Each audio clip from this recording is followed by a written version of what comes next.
All right, what's going on, everyone out there on the interwebs? Welcome to the third annual 22. Well, it's not really annual. 22 Shots of Moods and Horror podcast. It kind of is annual because this is our Christmas episode that we'll be doing every year if we're around that long. I suppose we want to apologize for missing last week. Shit goes on, and yes, who would have thought it would have took that long to find some tampons? Yes. My vagina was stuck with blood because of finals, so we could not do an episode because I watched jack shit. And this week's kind of the same, but we'll get to that in a bit. Okay, I'm your host, NESRuler22. If you want to follow me on my channel, it's youtube.com/NESRuler22. I'm here with my co-host, JP. You can follow him at youtube.com/doubleshotj. And my other co-host, Moodz. You can follow him at youtube.com/Moodz616. We got your typical show today. Be starting off with what you watched, and then we're going to go into the movie of the week, which this week is the original Black Christmas from 1978, right? Or 76? 74. I guess I'm a bad host. And then after that, we'll be going into our typical JP news, but before we get into what we watched, JP wanted to say something, so go ahead, JP. Yeah, this is kind of a recommendation, really, and I could have just thrown it in what we watched, but it's kind of a little bit separate. It's called Treevenge. It's from the year 2008, I believe, or something like that. It's a short film. It's Christmas holiday funness. Have you ever heard of this? No. Okay, well, it's from Jason Eisner. You know who that is, right? Correct. Hobo with a shotgun. Yeah, that's why I figured you would have seen He's from the foreign land of Canada. Yep, which we'll be doing a feature on Hobo with a Shotgun in 3 weeks, I think we agreed on.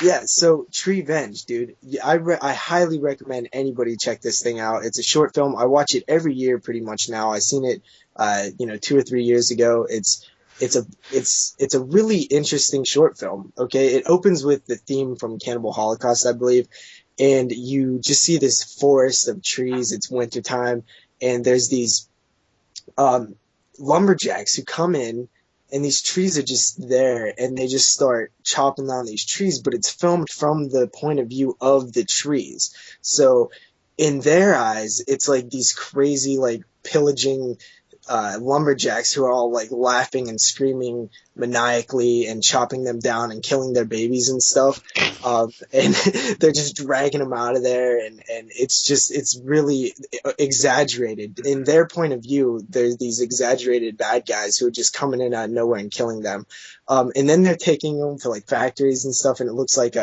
concentration camps and stuff. It's resembles that, and then it goes on, and it just has these people like doing the terriblest things to these trees, these Christmas trees.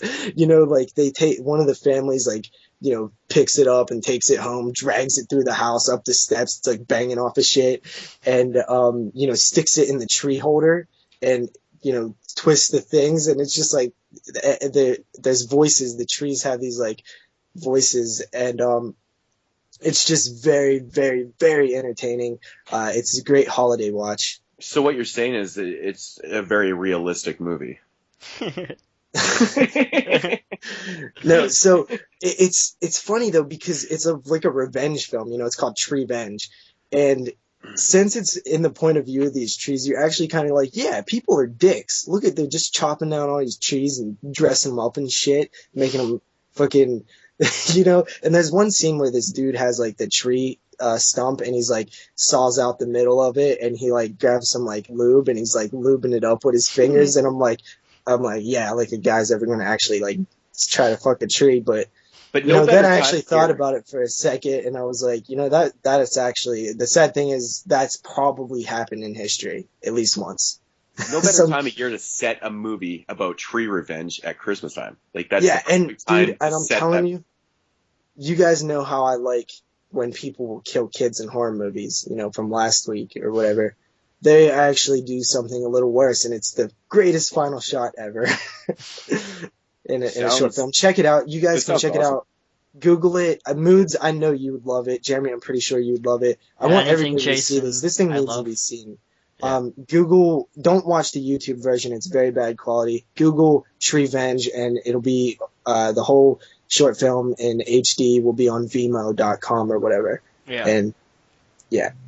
That sounds pretty dope. I'll definitely have to watch that later. Yeah, That it's sounds actually super really, interesting. really well done too. How it's like the point of view of the trees. It's pretty cool. That sounds really fucking awesome. I'll have to watch that.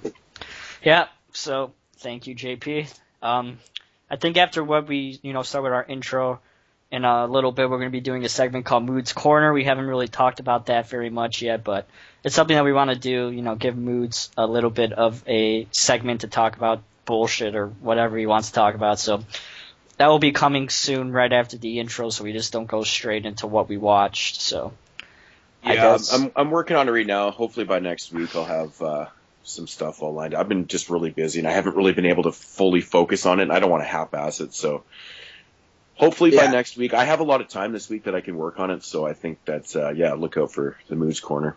Alrighty. I'm pretty certain that everybody has been having a rough time this holiday season. Yes, this week has been rough for all three of us, pretty much. Yeah, Moodz has gotten shat on about 2 times. That's not being fake. That's actually happened. So Literally covered in shit twice. Literally has gotten in shit twice. And I've been fucked with finals and stuff like that. But so I guess we'll get into what we watch. So I only have one movie in my pick of the week because I'm a loser and I had finals and shit, so I didn't get to watch anything. But next week will be different. So JP, if you want to start this off, go ahead, please. Okay, well, I guess I'll start off with a film from 2012. It's called Grabbers. It is, I believe, Irish. I believe it was just released on DVD in 2013, here in the US at least. This film is about these tentacle-y type of monsters. Before I seen it, I heard it was very reminiscent of Tremors, and you know how you see company or websites say Shaun of the Dead crossed with Scream or something, and you never really believe them. This is actually one of the cases where it's actually very real. It really does feel like a Tremors type of movie. It's an IFC Midnight, right? I think it might be, actually. I'll have to pick that shit up then to add to my... Oh, that was released by IFC Midnight? I had no idea. I'm looking on Amazon now. It's IFC Midnight. Okay, yeah. Right. That's cool. So, It's set in this Irish town. I actually watched this 2 weeks ago, so it's not very fresh in my memory. And there's these monster tentacle things that show up, and the cool little, plot point here is that they won't really eat you if you're drunk, which causes these Irish people to just get smashed in a bar. And it really leads to some funny moments. CGI heavy, definitely a lot of CGI, but it's kind of well done. There's some decent practical effects also mixed with CGI, which definitely makes it look a little better. Overall, it's just a fun movie. I think that's the main thing. What the fuck? Is that you, JP? Sorry about that. My dog just fell off the bed. I actually thought that was me at first because I sat back down on the couch and also off a bunch of stuff. timing. Yeah, my bad. But no going back now. So you might as well keep going. Yeah. Okay, so Grabbers. It's really fun. It's just a blast, really. There's some cool moments where these fucking grabber things just grab people and fucking throw them through the air and stuff. A lot of, the Irish drunken stereotypes is just super funny. Yeah, that's basically it. I'd probably give that film a 7 out of 10.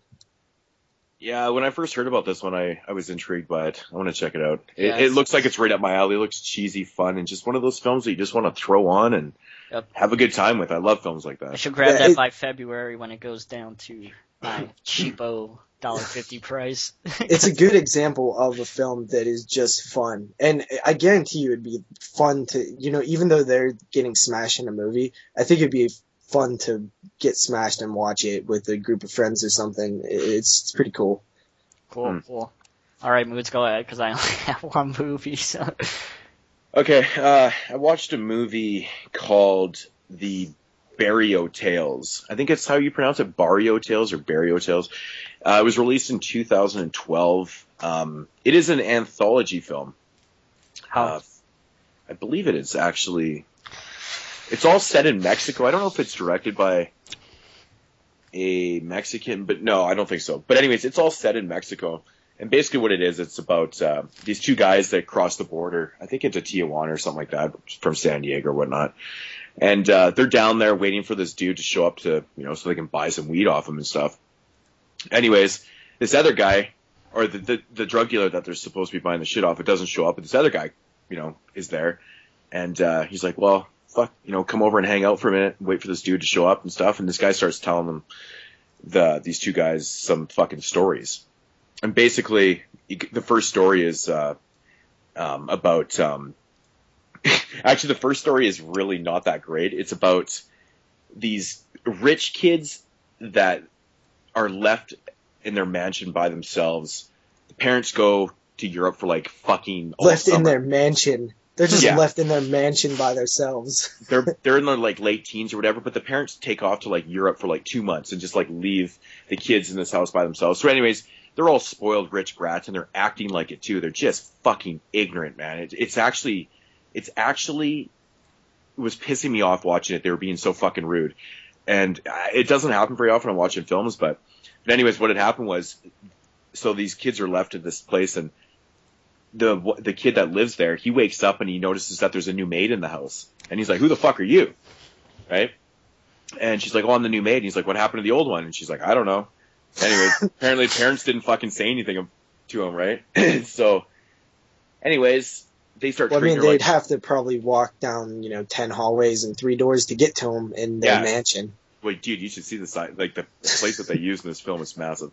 But anyways, so some of the friends come over and they start treating the maid like shit, like, insinuating that they want her to give them blowjobs. And it's like a Goonies maid? No. What is her name? Roberta? I mean, in a way, like she could barely speak English and stuff, but so they're just treating her like shit and stuff, and then they're partying out back one night, and they accidentally kill her. They didn't try to kill her, but they were fucking with her, and they threw her in this pool, and she hits her head and dies. And these guys are just being fucking dicks. They're trying to cover up the murder. This actually sounds good. Yeah, that sounds pretty good. It's hard to watch because the guys are such assholes. Like the characters are so unlikable that you just want to punch them through the TV. I'm serious. But anyway, I need to know how to spell this so I can pick it up or whatever the hell it's called. It is spelt. Here, I'll just look it up. Dude, we can spell it after the show. Fuck you, JP. We're in the middle. You said go with the fucking flow. Anyways, okay. So what happens is, they end up killing this maid, and then they try to cover it up. Spelling bees in the middle of a podcast. Yeah, but you're the one who can't spell, so. Okay. Anyways, so can I finish this? Yeah, go ahead. So anyways, she dies, and basically what happens is her mother, or is it her grandma? I can't quite remember. But anyway, she kind of feels that her daughter, or granddaughter, whatever, dies, and she basically comes back. So she kind of inherits that fucking feeling or whatever, and then she basically comes back and does something about it and stuff, right? Like that. It's just one of those. It's one of those stories. That came up. It sounded fun until it's just that thing that I don't like. I don't like how that story went, but at least from the sound of it. Yeah, it honestly wasn't really that great. As soon as they show like this, the grandma or whatever, she's kind of she almost looks like a witch in a way, kind of inherits that pain that her daughter, whatever, went through. And then she goes back for revenge. It's not that great. I wasn't very impressed. So I was like, oh, this anthology is going to be quite shitty. And then it jumps into the second story. It's called Uncle Tio's Taco Truck. And it's about this guy that runs this taco truck. It's like one of those mobile fucking eateries. And eateries. Basically, food trucks. They're food called trucks. here in the States. Same thing. What are they called? Food trucks. Food trucks. Yeah. Oh. But anyways, so it's taking place in like this little city or whatnot, and there's been a bunch of kids going missing and shit like that, and you hear on the news somebody went missing, this kid went missing and shit like that, cops no leads, blah blah blah. But anyways, Uncle Tio was like this really nice guy. He always gives people free tacos and burritos and stuff, like his regular customers and shit like that. Little kid, come get this taco. Is this like We Screamed for Ice Cream, the Master of Horrors episode? In a way, kind of, yeah. And then basically what he is doing, but it turns out that he is actually the guy abducting kids and killing them and grinding them up into meat, and he's feeding people, the missing children is basically what he's doing. Right? Right up your alley, JP. Killer This kids. is like and Ice Cream Man, burritos. but with with tacos. It really is. Honestly, the story was actually pretty good. It was pretty gory. I got to say, there was actually some pretty good gore in that segment, and it was just enjoyable. It had a way better feel. The characters were more likable. The killer was fucking awesome. I don't know, man. I always wondered about when people trick people into eating, like humans. Would you notice? Like, you think if somebody gave you a human taco, you think you'd notice? You haven't seen Motel Hell, JP, so you don't.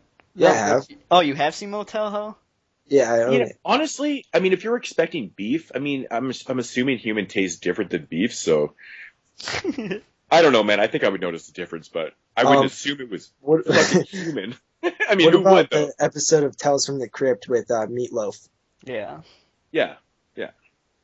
What about anyways, the third segment? So that story was actually really cool, and then the third segment was called El Monstro. And basically what this is, these two guys, they're kind of like, almost like rednecks. They see a bunch of Mexicans crossing the border into America. So they basically, ask them if they need some help. They jump in the truck and stuff like that. And these Mexicans think that they're, these guys are good Americans. They're going to help us out and shit like that. Good Americans. But it's totally what you think it's going to be. These guys turn out to be bad. They basically just fucking kidnapped like 20, not even 20, I think it's like 12 fucking Mexicans. And then they start torturing them. They start torturing the Mexicans and killing them and stuff like that. Yeah, it's just, it turns into like some backwoods, like torture fucking shit like that. But anyways, one of the guys that is getting tortured, one of the Mexicans, I guess the leader of the pack or whatever, yeah, he gets out and he calls his cousins. And his cousins are like these gangster dudes, and they show up in this place, like all gangstered out with guns. This movie sounds so fucking awesome. And anyways, and then shit goes fucking crazy from there. But they kind of get their revenge on these backwoods redneck hillbillies and shit. But overall, after the first story was done, I was like, fuck, I don't know about this. But the last two stories did save it. If I had to rate the whole film as a whole, I mean, there is a wraparound story, by the way. I won't even get into the wraparound story because I can't say anything about it without giving it away. If you guys want to watch this, check it out for yourself. I give it about a 5. Well, like overall, I give it about 6.5, just because, the first story really did kind of. Well, that brings up a question that I always kind of contemplated to myself, but I never spoke on it. And if you was making an anthology, say you produced an anthology and it's done, and one of your segments kind of sucks, how do you order it? Do you put it at the end because put your stronger segments first so it hooks them and by the end they're already there? Or do you do what this film does and put the worst segment first? Well, that raises an interesting question because I personally really love Creepshow 2, but I find the first story in Creepshow 2 to be the worst one, right? It doesn't start off very well, but I think the other stories really save that anthology film. In my opinion. I actually I kind of like the first story, the second best, actually. I don't dislike it. It's my least favorite one. Yeah. I think the other stories are just stronger, in my opinion. But I mean, that's a good example of an anthology that does, in my opinion, of course, has the weakest. So does Creepshow 1. Creepshow 1, the first story is the worst one, in my opinion. Yeah, I can see that. Yeah. So I mean, I guess so. But maybe it just works. You put the weakest one in the beginning and go from there. Yeah, I guess so. What do you think, Jeremy? What would you do? I don't know. You don't want to have a bad taste in the movie. I think you should put it second in between two good ones. I actually, I think setting the mood, because I was almost at the point after watching the first story in Barrio Tales that I was actually willing to shut it off because I really hated the story. I thought it was really poorly done, but it was the fucking characters, dude. Like the shit that they were saying, they were just all rich and just, they were born with a silver spoon in their ass. They were born with a silver spoon in their butt, right? So, it was annoying, but the other story saved it. But, so 6.5, whatever. It was pretty decent. JP, got another one? Okay, so I watched State of Emergency from the year 2011. I have that movie. I haven't watched it though. It's a zombie movie. It starts off good enough. It's definitely low budget. this guy is just chilling out with his wife when the zombie apocalypse happens. There's like a big warehouse close by him, and he eventually starts. He finds out that there's somebody else there. They call him over, and he joins up with them. And it's kind of a slow burn zombie film from there. There's not a whole lot of zombie action. It's more about the characters, which I am 100% for in most zombie films, because I think that that's really what makes this zombie film successful. I know me and you talked about this before, Moodz, but some of the greatest zombie films are the ones that have great, stories involving the characters and their personalities and how they're bouncing off of each other with, their different, human beings are very different. And when you have different people in a stressful situation like that, it makes it for a great movie. And this is just not like that. There's four people, and they just are not. There's nothing really there for them to.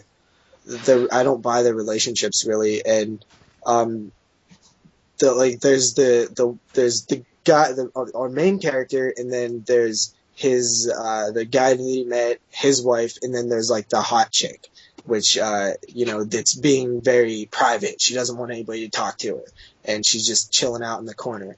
And then of course there's the scene where he befriends her and this and that, and it's just kind of dull after that. It has a cool setup, and at first you think it might be a gem, but it's really not. There is some interesting scenes involving like when they're taking out some zombies. It's kind of like a first-person shooter look to it. Some CGI there, but it was kind of cool. But other than that, it's really just not a fun movie. I give it a 4.5 out of 10. Cool. I haven't seen that one. I just picked it up not that long ago. Yeah, I mean, getting back to the whole, the zombie films that have the, where the films are more about the characters and stuff. I think it's because you don't necessarily have to relate to characters to be fully engulfed in a film, but it really does help, though, right? It does help. So, but I don't think you necessarily have to like people. I honestly don't think you really have to care about them either to like a film. I just think that at least they have to be at least interesting. Like, you don't have to like them or care about them, but they have to be interesting. Yeah. Mm-hmm. Okay. Mm-hmm. Yeah. So. I mean, I would probably skip that one. Jeremy, I would watch it since you own it, but it's kind of felt like it was a bit too long also. Well, I buy a whole bunch of shit I never watched, so. Honestly, this past week, where I've been watching a lot of films, I found that the ones that are really getting on my nerves and I'm really not liking, they also happen to be the ones that are, over 90 minutes long. Yeah. Mm-hmm. Yeah, I totally feel that too, man. I mean, I watched so many movies, and at the end of the day, I'm like, that movie was like at least 10 to 15 minutes too long. Like, how many times do you find yourself saying that? A lot. Like 4 or 5 times this week. I know, it's just crazy how many times that happens. So is that it for State of Emergency? Yeah, that's pretty much it. It's okay. Yeah, I watched a movie called Crowsnest from 2012. Oh, I was gonna pick that one for one of my ones that I watched. That's IFC Midnight, right? I think it may have been released by them. Yep. I'm not actually 100% sure. Yeah, it is. Yeah, it is. But anyways, it is from the foreign land of Canada. Yep. I think this movie was actually filmed around me. I think it's actually filmed in BC where I live. But anyways, it's basically about a group of early 20, kind of mid 20s or whatever. They are told of a place called Crowsnest where you can buy beer for half the price. Of course, that is the story. Damn. I know, right? And of course, it's being from Canada too. That just makes all the sense in the world. But anyway, so they hear about this place called Crowsnest where you can buy beer for half price. So they get there, they get the beer, and on their way, then they're warned to head back right now, or else they're gonna fucking die by these people, because there's some like backyard or backwoods fucking killers, and maybe there might be. So anyways, they don't really take it serious at all, and they start driving back. Well, this RV comes out of fucking nowhere, and basically kind of turns into like a road horror kind of thing, but it's like in the backwoods, like on gravel roads and stuff like that. The setting's actually pretty cool. It's very secluded. It's very kind of claustrophobic and stuff. It feels like if you were to break down right there, anything could possibly happen. You're pretty much fucked, right? Like there's no civilization anywhere. It has that type of feel, which is very cool. But this movie's been done before. This movie's trying way too hard to be the Blair Witch Project with a fucking RV.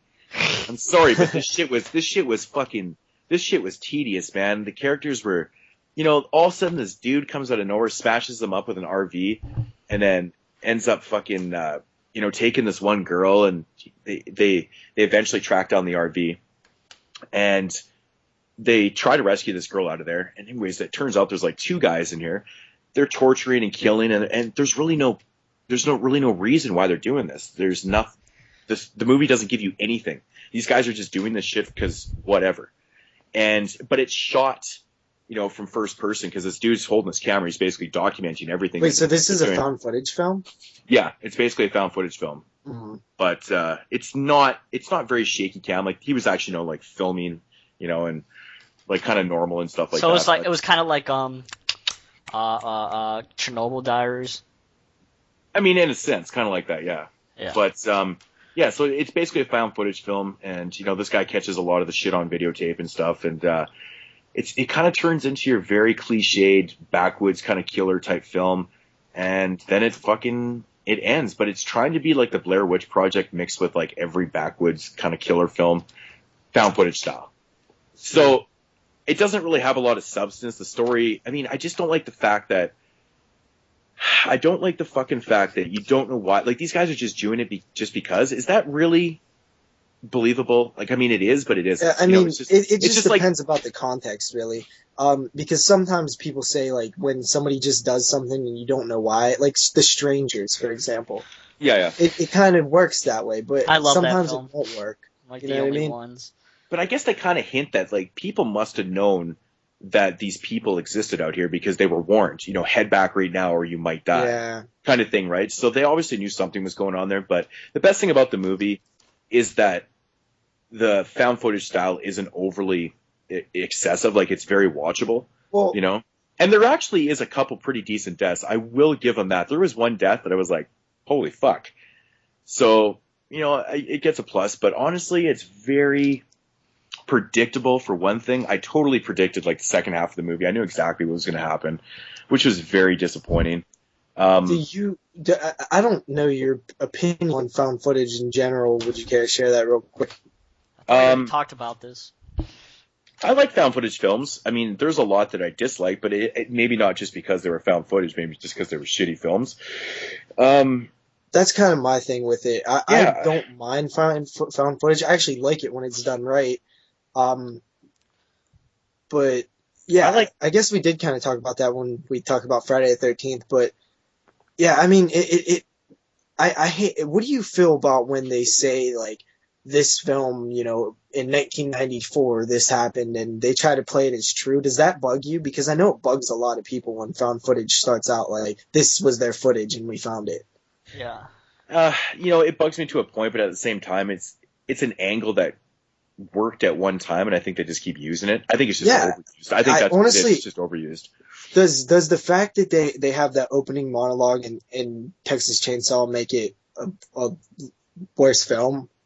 Does it make it less good?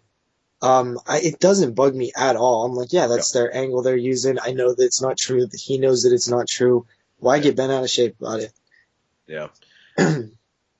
Yeah. I don't know. So overall, Crowsnest, man, I really did like the setting. It did have a couple decent kills. It's not overly gory. It's kind of mediocrely acted, I guess. It's nothing too bad, nothing too great or anything. I give it just it's one of those films that I would loosely recommend. It's right on the bubble. It's like a 5.5 kind of thing, right? Some people might get enjoyment out of it. It's a found footage film with a very kind of generic story. So it is what it is, right? That's what you're getting. That's what you're getting out of it. So I don't know. It was decent. I didn't hate it though. I hate movies that are so predictable. That was kind of the biggest downfall to the film. It wasn't even that it was poorly made. Very low budget, obviously. Found footage films are generally really low budget. But yeah, just predictability is a big fucking thing, though. I just can't get past it. So USPS is shipping on Sundays now on Amazon. Interesting. Okay. That was completely out of news left with Jeremy. Well, we're talking about, I don't know. That's Jeremy's quick hit news segment. Yep. USPS is delivering on Sundays on Amazon. There you go. That's all. Let's go back to JP. Okay, so the next one is a film that both me and Moodz watched recently, and it's called ABCs of Death from the year 2012. So yeah, this film, as me and Moodz kind of talked about it a bit, technically this film is kind of a bit of a failure in the way of how good it is. I think that the concept of it is so awesome that we're willing to forgive a little bit more than.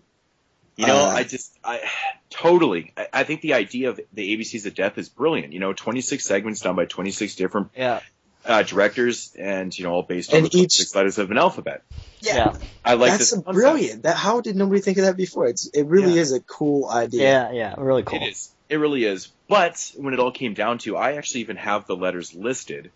The segments that I liked, because there's 26 segments. I ended up liking 12 of 26, so there was 14 that I didn't like. Theoretically, that's a fail. But there was a couple of segments on here that I enjoyed enough that I would loosely recommend. I love Jason Ells or whatever however the hell you pronounce his last name. Fucking skit. Which one did he do? I think he did one of the ending skits. He did. It's the one with the gym teacher. He did the why. one with the gym. Oh yeah. Okay. Yeah, we'll get to that segment in a minute, but I literally gagged my guts out watching that fucking segment. I was not even the fart one. You didn't gag your brains out. No, that doesn't bug me. But dude, the why for Young Buck was making me gag. It was so awesome. I was laughing so hard and gagging at the same time. I'm like, this is brilliant. What's this funny? Is so good. This is everything that guy does is not bad. That's what's funny. When Moodz told me that he was gagging watching that segment, I was like, really? I don't think I ever gagged watching a horror film. And then when I was watching it and thinking about gagging, and I was starting to almost gag. I was like, oh, this is so fucking gross. Honestly, it's how up tempo the music is at that point, and like how wet it is. Dude, how wet that fucking it's so gross, man. When he filmed it, I was like, that is so good. But anybody that can make you gag and we're talking about it, so it's obviously good, right? Yeah. It was very good. Yes, that one. I like the claymation one too. I thought that one was pretty That's interesting. probably my favorite one. Yeah. Hold up. The setup of this film is, it's an anthology film. Like Mood said, 26 directors, 26 letters of the alphabet. Each letter, the director would pick a word and direct a segment revolving around that word. So you kind of have a complete freedom to do whatever the hell you want. And the idea and they were each given, I believe, like $5,000 or something to direct their segment. It had to be like under 3 minutes long or something. You would think that out of, with that resources, you can create something that would be worth watching. The one cool thing about it, though, is that if you don't like one, the next one starts in 3 minutes. Yeah. But the problem comes when you have, 3 or 4 Well, they were a little bit longer than that, though. Yeah. But so yeah, if you have like 3 or 4 letters in a row that you don't like, it kind of adds up a bit, and it gets a little annoying. Yeah. But getting back to the whole thing of anthologies not really starting out that great, this is another perfect example for me, anyways. To be honest, man, I think I liked A, and then I liked F for fart because I think farting is hilarious. I thought it was funny, but I didn't think it was amazing. It was so strange. It's not amazing. It wasn't, but it was just the fact of farting. They made a whole segment based on farting. I think that's so funny.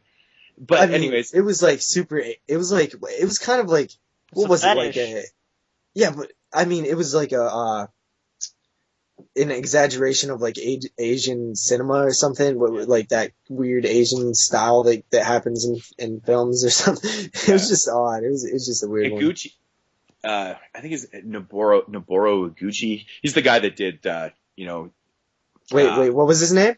Zombie Ass Toilet of the Dead. Iguchi. His name is Noboru Iguchi. Nailed it.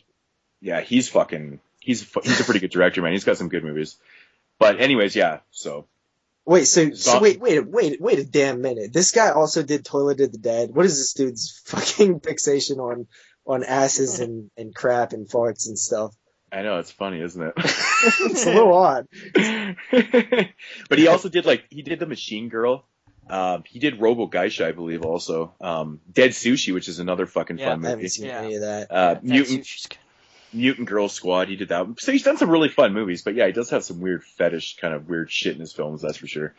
But yeah, anyways, getting back to the point of anthology starting out kind of weak and ending off strong, I found that myself liking pretty much every segment towards the end of the film. Like, I loved U, W, X, Y, and Z. I thought those 5 were basically the 5 of the strongest ones in the entire anthology, and there was to end the whole thing. So my overall feel and thoughts on the ABCs of Death was, I'd actually recommend this because it ended so fucking strong for me. Well, it's something you got to check out. Just if you're a horror fan, it's just something that's a cool concept, an anthology that you just probably have to see.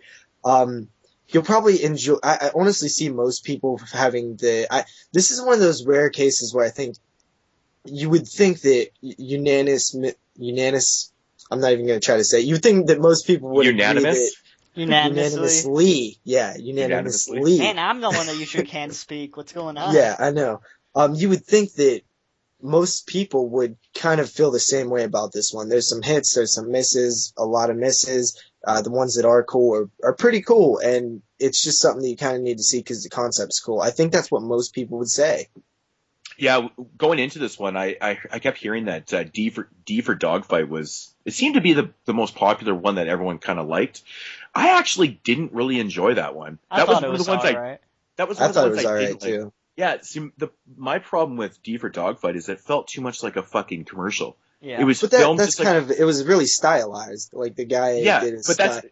But I just didn't like the way it felt. The reason I was expecting like it to be a fucking Red Bull commercial. Right at the end, like, drink Red Bull, you will have a bigger cock, or something like that. But the reason it's filmed like that is so that, because they're working with a live dog. If you're doing shit in slow motion, then you're gonna have to do that filming with a dog to make it look real, like he's really biting and stuff. If you just show him like nibble, it's not gonna look real. Yeah. But if you slow it down to where you see it, then it looks a little. I thought it was pretty decent. It's not as shitty. It's definitely not. It's definitely not the weakest one in the movie.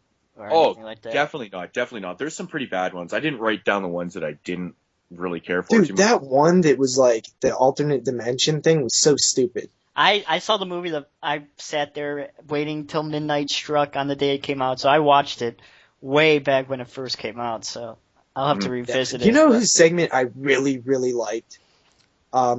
Just because how simple, short, and just the ending was like kind of a shock, I guess. I don't know. Was Ty West's segment, Miscarriage. I forgot he even had one on there. Oh yeah, Miscarriage is pretty cool. Yeah, just because it was like, I was like, what is this chick doing? She's like plunging in a toilet, and then you just see like it's just like what? Which one is the one with the fat person?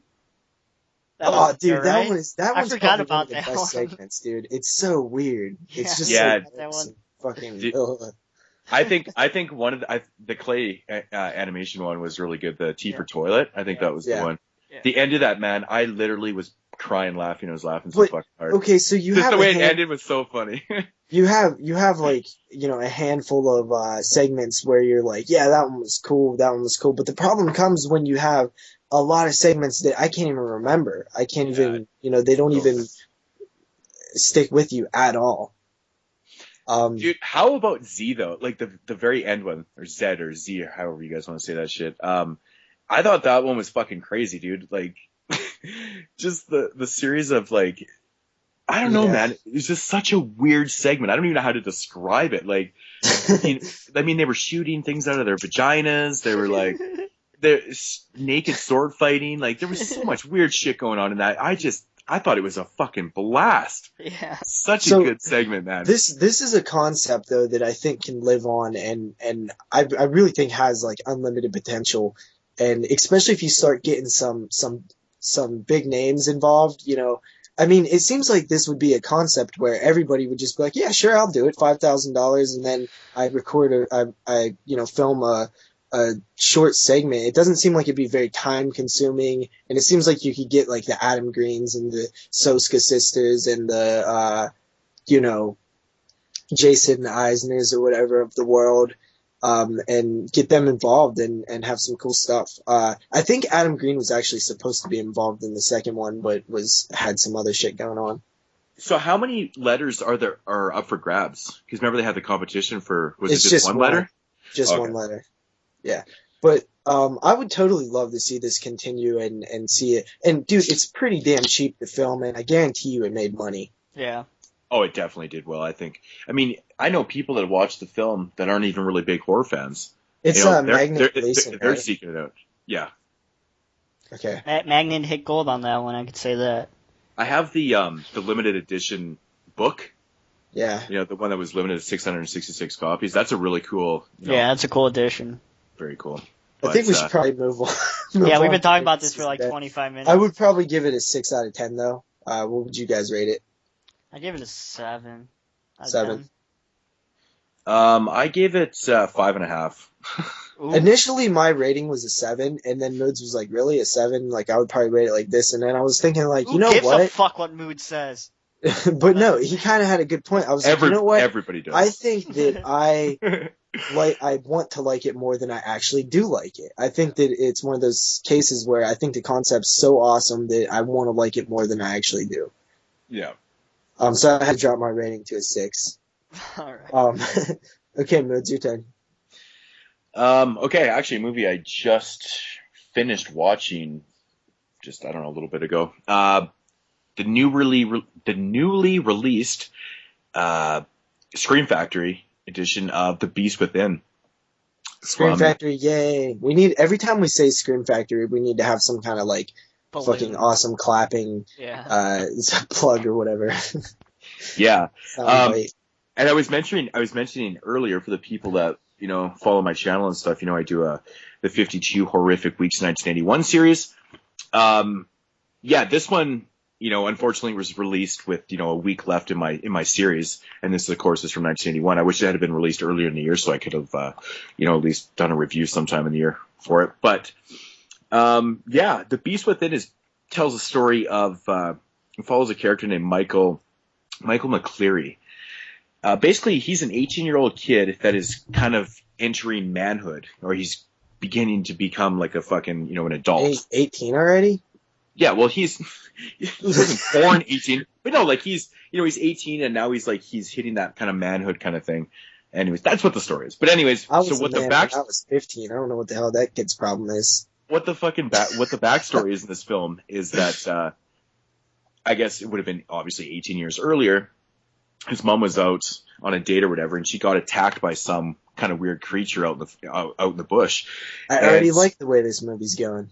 So basically, what they're implying is that she was raped by, this beast or whatever, and then she had a child that's normal. Like, she has a child that looks like us, very normal and stuff. So when it hits 18, all of a sudden it kind of starts changing. The kid starts changing. He starts becoming very aggressive, and he starts getting like these... So it doesn't show the rape, right? No, not really. It shows her being attacked. Do you think it would have been better or worse if they showed it? They didn't need to show it. It's totally implied. It's one of the... Okay. Yeah. So he's 18 now, and he's starting to change, and like he's getting very aggressive and shit like that, and he doesn't really know why. Because I don't really think that he was even told. I don't think they ever revealed that, his mom and dad told him that he was, possibly would you? The spawn of a rape. I don't think that's something you tell your kid, man. Yeah, I don't think they do. But anyways, so he starts getting like this thirst for like, flesh and stuff, and so I think he basically kind of figures out that, something's wrong, like something happens. And so now he's on a quest to figure out or find whatever, like he finds out what happens to his mom and stuff like that. And now he's on a quest to find, what the fuck his dad is or where he comes from and stuff like that before it's too late. Because what he starts doing is he starts attacking people and he's killing them because he's like the beast within, right? This is like a really cool concept though. I like it. So he's trying to stop it himself too, but he can't because he's getting so thirsty for flesh and blood, and he starts killing people. And man, I gotta say, man, Teen Wolf. Teen Wolf. So, Like, anyways, what the fuck? that's basically the entire premise of the film. I mean, but actually think about it. If Teen Wolf didn't exist, Teen Wolf would be a good name for this movie. Pretty much, yeah. So, overall, man, it's a really fucking fun movie. I will say it runs a little too long. They probably could have cut this down a little bit. It's about 100 minutes. And there is some parts that I think that are a little bit too much developing, kind of like you don't really need that stuff in there. So it runs a little long, but it's not like too bad. I'm not taking too much away from it, but the kills are good. The gore is really fucking well done in this. Like, there's not a crazy body count in this movie, but when the kills happen, you're like, damn, that's awesome. I won't say, but there's a really good decapitation in this film that like totally, I was like, I even paused it, rewound it, and made my wife watch it. She's like, oh, damn. She's like, damn, that's pretty good. That's awesome, man. So, well, anyways, first of all, you don't have to sell me on picking up a Scream Factory release because I'm already going to get it, but if I wasn't going to get it, you sold me on it now. Yeah, that sounded pretty good. And I will say, yeah, Scream Factory's release, the PQ on this, very well done. They did a really good job with this. It's very clear. It looks exactly how it should look. It looks fucking awesome. And the other cool thing I didn't know when I picked this up is that it has reversible cover art, and it's not a special edition or anything. So that's cool. Crawl Space is the same way you said, right? Yeah, Crawl Space, the new released Scream Factory is. Is there any other titles that have that? I think does the TerrorVision one have reversible art? No, it has art in the inside, but it's not reversible cover art. Okay. Yeah, so there's a lot that have art inside, but not the full reversible cover art. Dude, it's 47-11 in this football game. Damn, Chicago's getting their butts kicked. But anyway, fuck you. I highly recommend The Beast Within. I think it's a really fun movie. I'd probably give it a solid 7.5 out of 10. I mean, the kills alone, man, were fantastic. I was really impressed with the gore in this film. It even says right on the top of the thing, I just realized, this motion picture contains scenes of graphic violence and violent horror. I love violence. Yeah. Sounds but it's good. just well done. Oh, yeah, and I didn't touch on it. There's a transformation scene in this film that goes on, I swear, for wait, is this a werewolf film? I mean, I guess that's kind of, they never really say the word werewolf at all. But is the thing a werewolf? Like you? Pretty much, yeah. Pretty much, okay. yeah. So there's a transformation scene towards the end of the film that is really long. Like it must have went on for 4 minutes. I mean, that's a lot of time in film. Wow. It just keeps changing. And the effects are like from 1981. I mean, it's not like fucking American Werewolf in London kind of effects, but the effects are awesome. I really enjoyed them. They're kind of just out there, and so it was fun. Is this the fourth werewolf film from 81? Yeah. So it would be, ironically enough, I have one sitting right here. Wolfen. The Howling. An American Werewolf in London and The Beast Within, basically, I guess, is kind of implied that it's a werewolf film. So there's actually, instead of the big 3 of 81, it's kind of could be the big 4. Yeah, this is fun. I highly recommend this. Very cool film. Okay. Is it my turn again? Mm-hmm. Okay, so I watched Silent Night, Deadly Night for the first time. Nice. It's pretty damn awesome. I shall be reviewing that on Friday on Body Bag. So, dude, Silent Night, Deadly Night is so fucking awesome. It's honestly probably it's up there in my top slashes of all time now. I really did like it a lot. I recently did a review of this on my Christmas series. Okay, yeah. So Silent Night, Deadly Night, we're following a young kid named Billy, I believe, who is with his mother and father. They're driving during Christmassy night, and there's a little bit of a scene where they show this dickhead Santa Claus like killing people, robbing stores and stuff. So they run into this Santa Claus, and the Santa Claus basically murders his family, and it's pretty fucked up, and you can see how it might, mess up your head a little bit. So we follow Billy. You know what's interesting about this? We kind of follow him through, it's like, 3 years later and then 10 years later. It does it twice, and you normally don't see that, which is pretty cool. So you just follow this kid as he's growing up, and then when he's basically 18, he has a job. He was in, mental places and stuff where he got problems. And it's basically a slasher. He goes crazy one night, dresses up as Santa, and starts killing motherfuckers.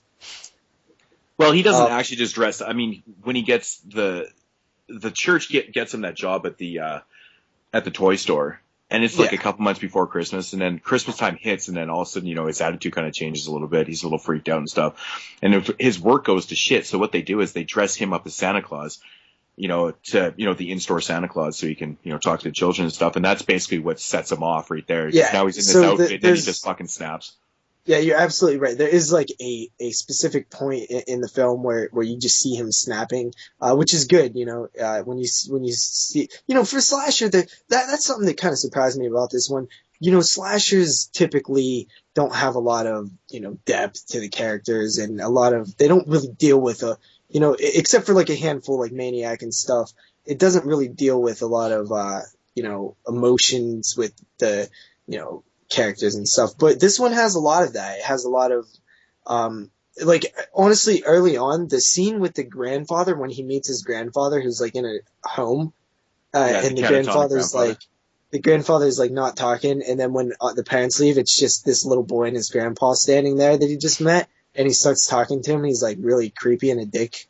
Like that's what I love about the character development in this film, because the little boy is innocent. His grandfather basically puts the terror into puts the fear into him, right? He plants a seed in this kid's brain, and so this is the start. And they do the backstory so well with Billy, because like right after his catatonic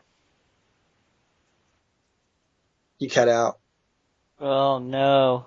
Come on. He starts freaking out in the car, saying to his mom, Santa, I don't want Santa Claus to come. I don't want Santa Claus to come.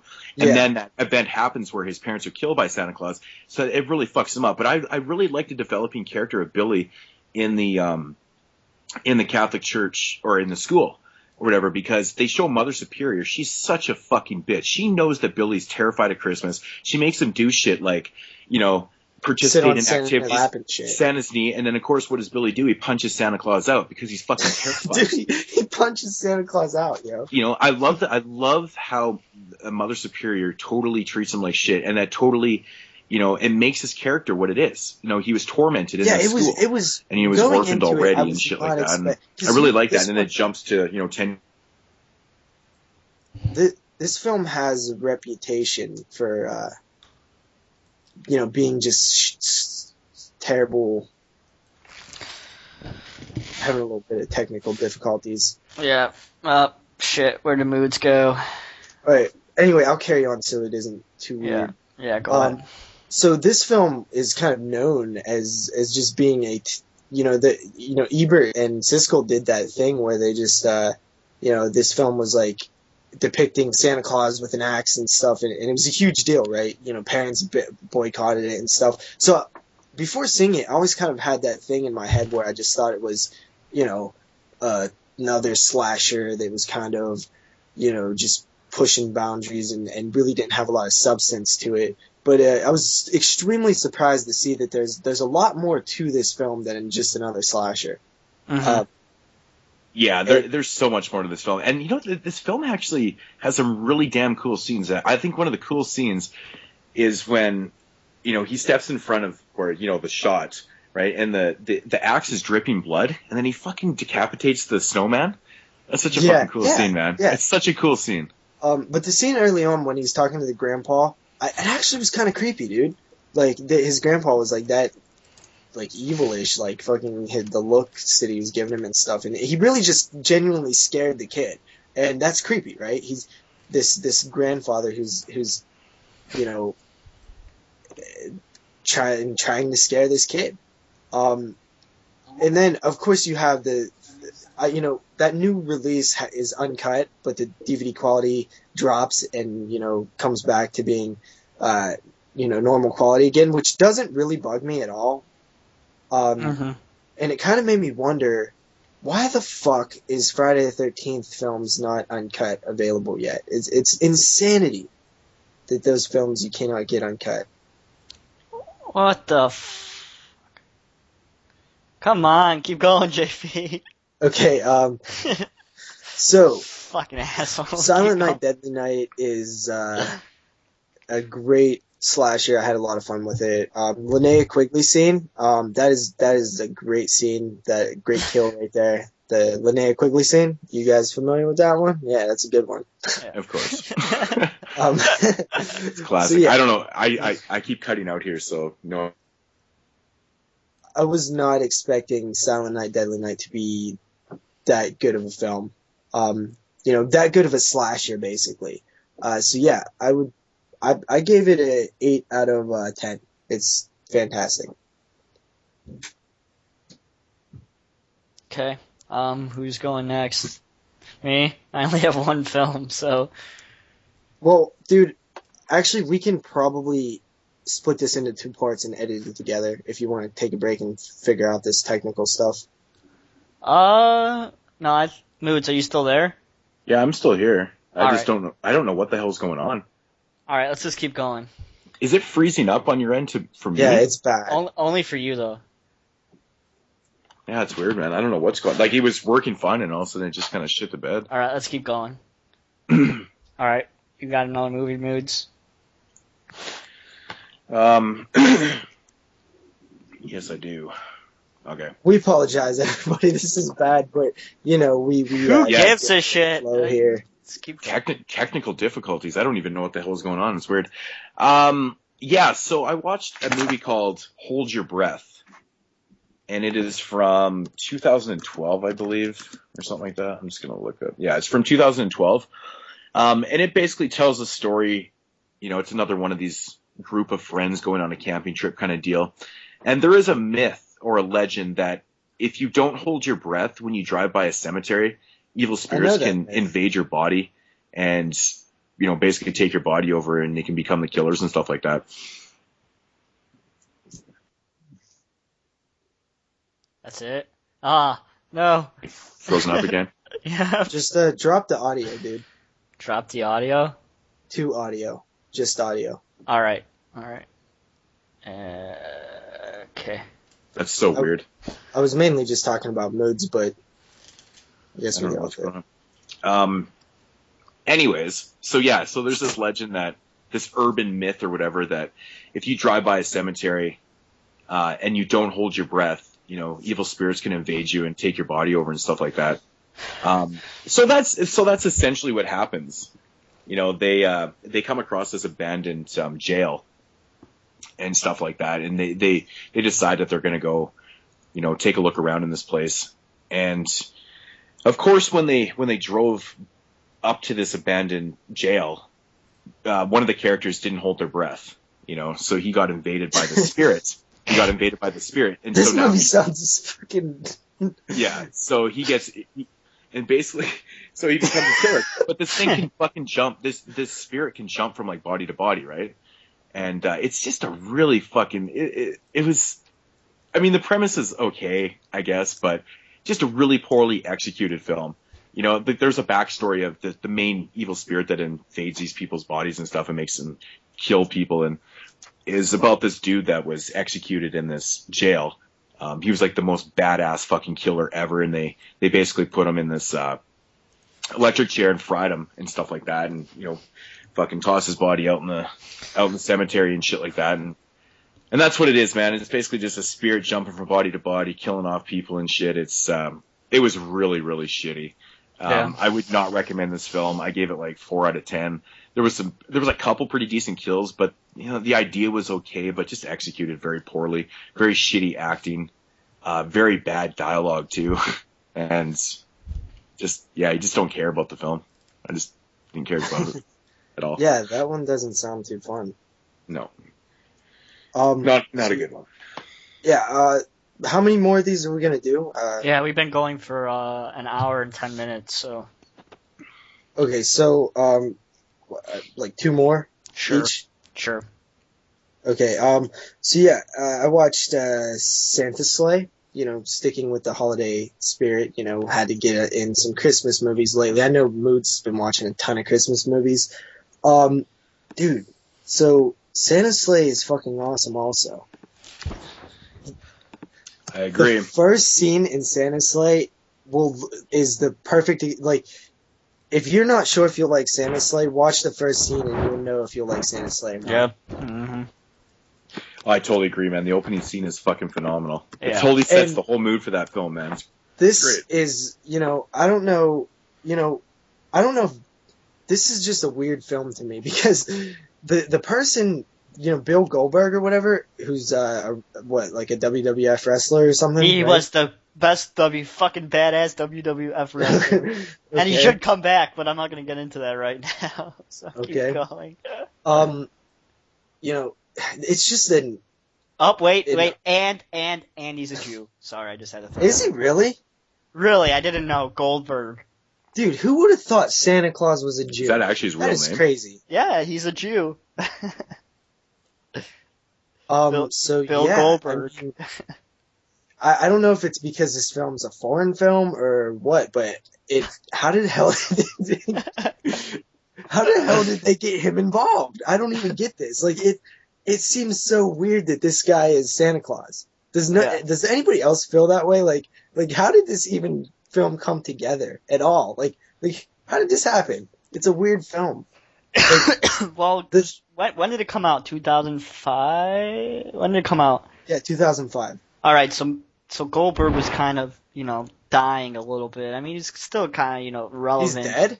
No, dead in the wrestling world.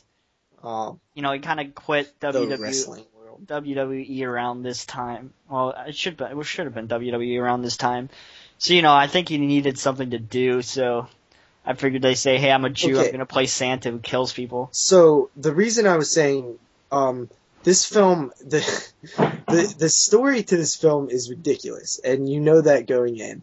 Once you start watching it, you know that it's going to be ridiculous. But the fate of the world, the backstory to this film is insane. The fate of the world was decided by this fucking game does anybody know the name of what that game's called?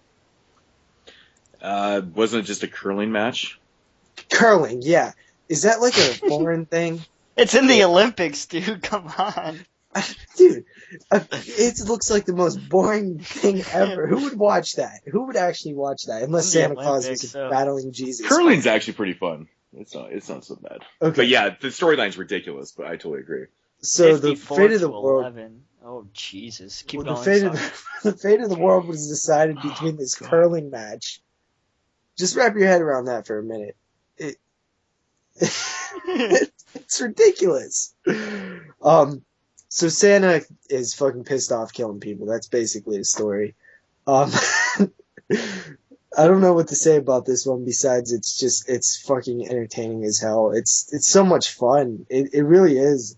Bill Goldberg is fucking awesome. Makes me want to watch some of that wrestling. Yeah, you should watch Goldberg. Goldberg is fucking awesome. They're supposed to be talking about bringing him back for WrestleMania, but that's just a rumor right now. But let me ask you a question. Why is it that it seems like a lot of horror fans are also wrestling fans? I've noticed that, talking to people in the VHS community a little bit, So you've noticed that too then, huh? I talk to people in the VHS community a bit, and they're, I see, I'm part of some groups on Facebook who, sell horror VHS, but, everyone on there, is huge into wrestling too, it's weird that I think that we all grew up with horror and wrestling, at least a lot of us grew up with watching wrestling, so I think maybe that's why. Because wrestling tapes, were still a huge part of going to rental stores too. You always saw, wrestling tapes because not everybody was able to watch, the pay-per-views every month, back in the day where cable was, shit. So I think that's really why wrestling and horror is, such a huge two things that are, collected in the same, group of people. Yeah. I watched a bit when I was, back in the WCW era. Yeah. I watched a lot, but really haven't since then. So yeah, I mean, I don't really know what to say about Santa's Slay besides it's awesome. It's fucking cool, dude. Yeah. What do you think, Moodz? Tell me something about this movie so I don't sound like an idiot. Moodz. This thing is being such. Dude, this is the worst podcast ever. This is so funny. Like, I can't explain it. It just keeps cutting out. You guys keep cutting out, like, constantly to me. Well, you keep cutting out on us, so. I know, Just keep going. Okay, so Santa's Slay, I would give a 7 out of 10. I'm sorry that I totally failed reviewing it, but it's pretty awesome. Yeah, it really is a fun film. When you figure out why, like, the whole backstory in that film is so stupid, it just makes it so much more enjoyable. Yeah. I love it. I'm sure I missed all that conversation, but yeah. All right, you got another one, Moodz. Moodz! Fuck. Okay, so this is awkward. Oh, God. Jeremy, what is the one you watched? All right, I watched Spiderhole, put out by IFC Midnight. This is I've been watching some pretty shitty fucking IFC Midnights lately. Like, 2 weeks ago, I talked about Crawl Space, and, Crawl Space, was a pretty shitty fucking IFC Midnight film that really didn't make any sense me explaining it. It seemed like you and Moodz have no idea what the hell I was talking about. And Spiderhole, is kind of the same on the same boat of shittiness. I think it's a foreign film. Not sure where it was shot, but it's pretty much about these four, I guess you could call them a little bit of a outcasts who, don't like to live with their parents or anything like that. And they go to London and they find this abandoned house and, they break into this abandoned house and they start to party and all that stuff, and they really don't have anything, with them because I guess they're considered homeless. So they go in this house, they're all happy. Woohoo! We get to live in this house for free. Nobody lives here. All that typical bullshit when people break into houses. So they party, and then they figure out shit starts to go downhill. A couple goes to fuck, and of course one gets knocked off, and your typical haunted, typical spirit movie with people getting knocked off one by one. Very generic, not very good, pretty shitty. So I will give it let's give it a 5 out of 10. So completely an average horror film then. Correct. Very generic. Okay, so Moodz, do you have one yet? If I don't cut out, I think I could probably. I don't know what in the living shit is going on. I'll just do one more after this, and then we'll get to our pick of the weeks. I can't control myself. Okay, I'll do one more here. Yeah, another film I watched this week was called Donner Pass. One Donner, not. Yeah, okay. Donner Pass from 2012. The Donner Party, like the cannibals. Yeah, it's a cannibalism. I got that right. So yeah, it's called Donner Pass from 2012, and of course, yeah, the backstory is about George Donner and a pack of people that he was with. They get stuck in which would become the Donner Pass, and basically what he does is he fucking eats these people, and so the legend has it he kills these people and fucking eats them to stay alive and shit like that, and yeah, so. They tell the backstory at the beginning of the film, and then it jumps to the present day. And you've basically got, I think, of 4 or 5 friends. They go out to this dude's cabin. Of course, it's secluded up in the mountains, up in the snowy mountains and shit like that. And they start getting picked off one by one, and they soon come to the realization that it could be somebody that, is associated with George Donner, and maybe passed down these genes of cannibalism and stuff like that. And Just passing my genes down of cannibalism, you know.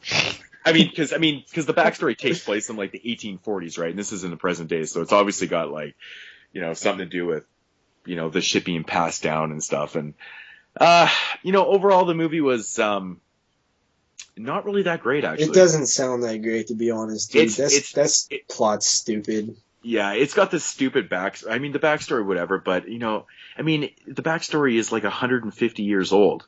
I mean, it's obviously not George Donner doing the killing unless he's supernatural or something like that. I mean, how believable can this possibly be? Yeah, it's very generic. The kills are not really that great. The characters make the stupidest decisions ever in the fucking movie. At that point, why not just make it a group of people that are cannibals? Like, why even have the backstory, because it's just going to sound stupid. It's going to come off dumb. He passed down his cannibalistic genes.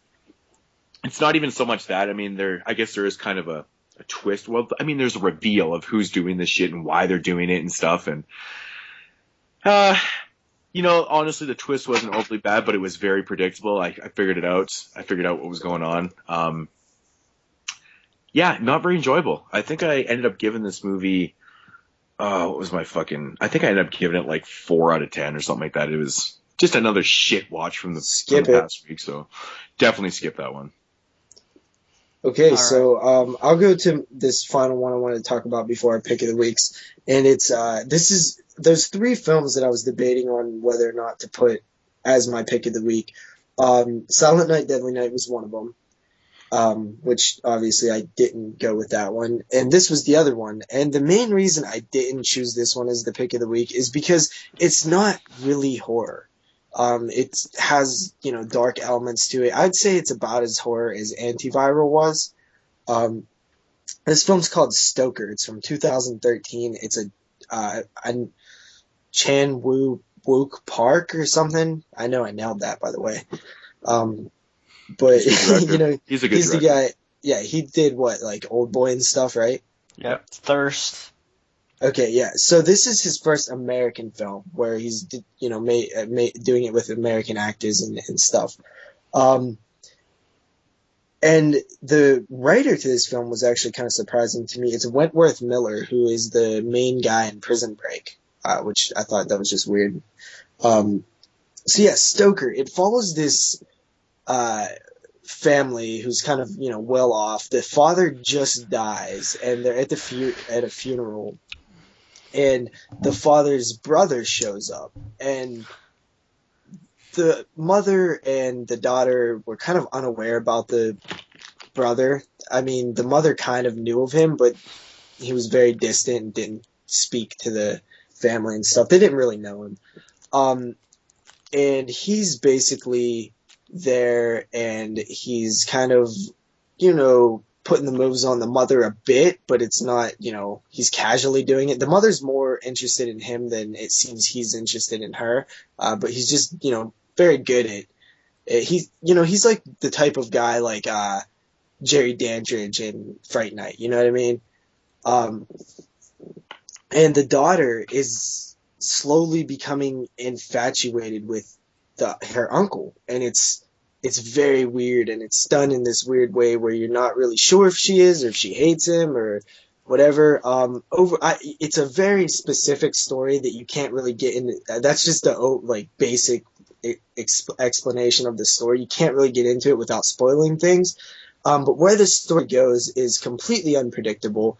It's just an odd, very odd story, and it has these symbolisms and subtext to all these different things, and there's metaphors, and it's very, very well put together. I think any fan of film would appreciate this film for what it does. There's crazy good shots where there's these like fades where there's this one specific shot where I just thought it was like amazing.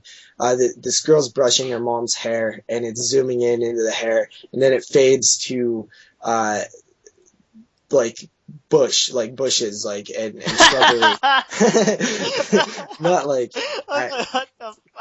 no, but and they're hunting, and it's just like it really is like simply like amazing to look at.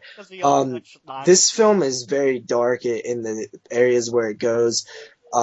It's also, there's some pretty shocking reveals.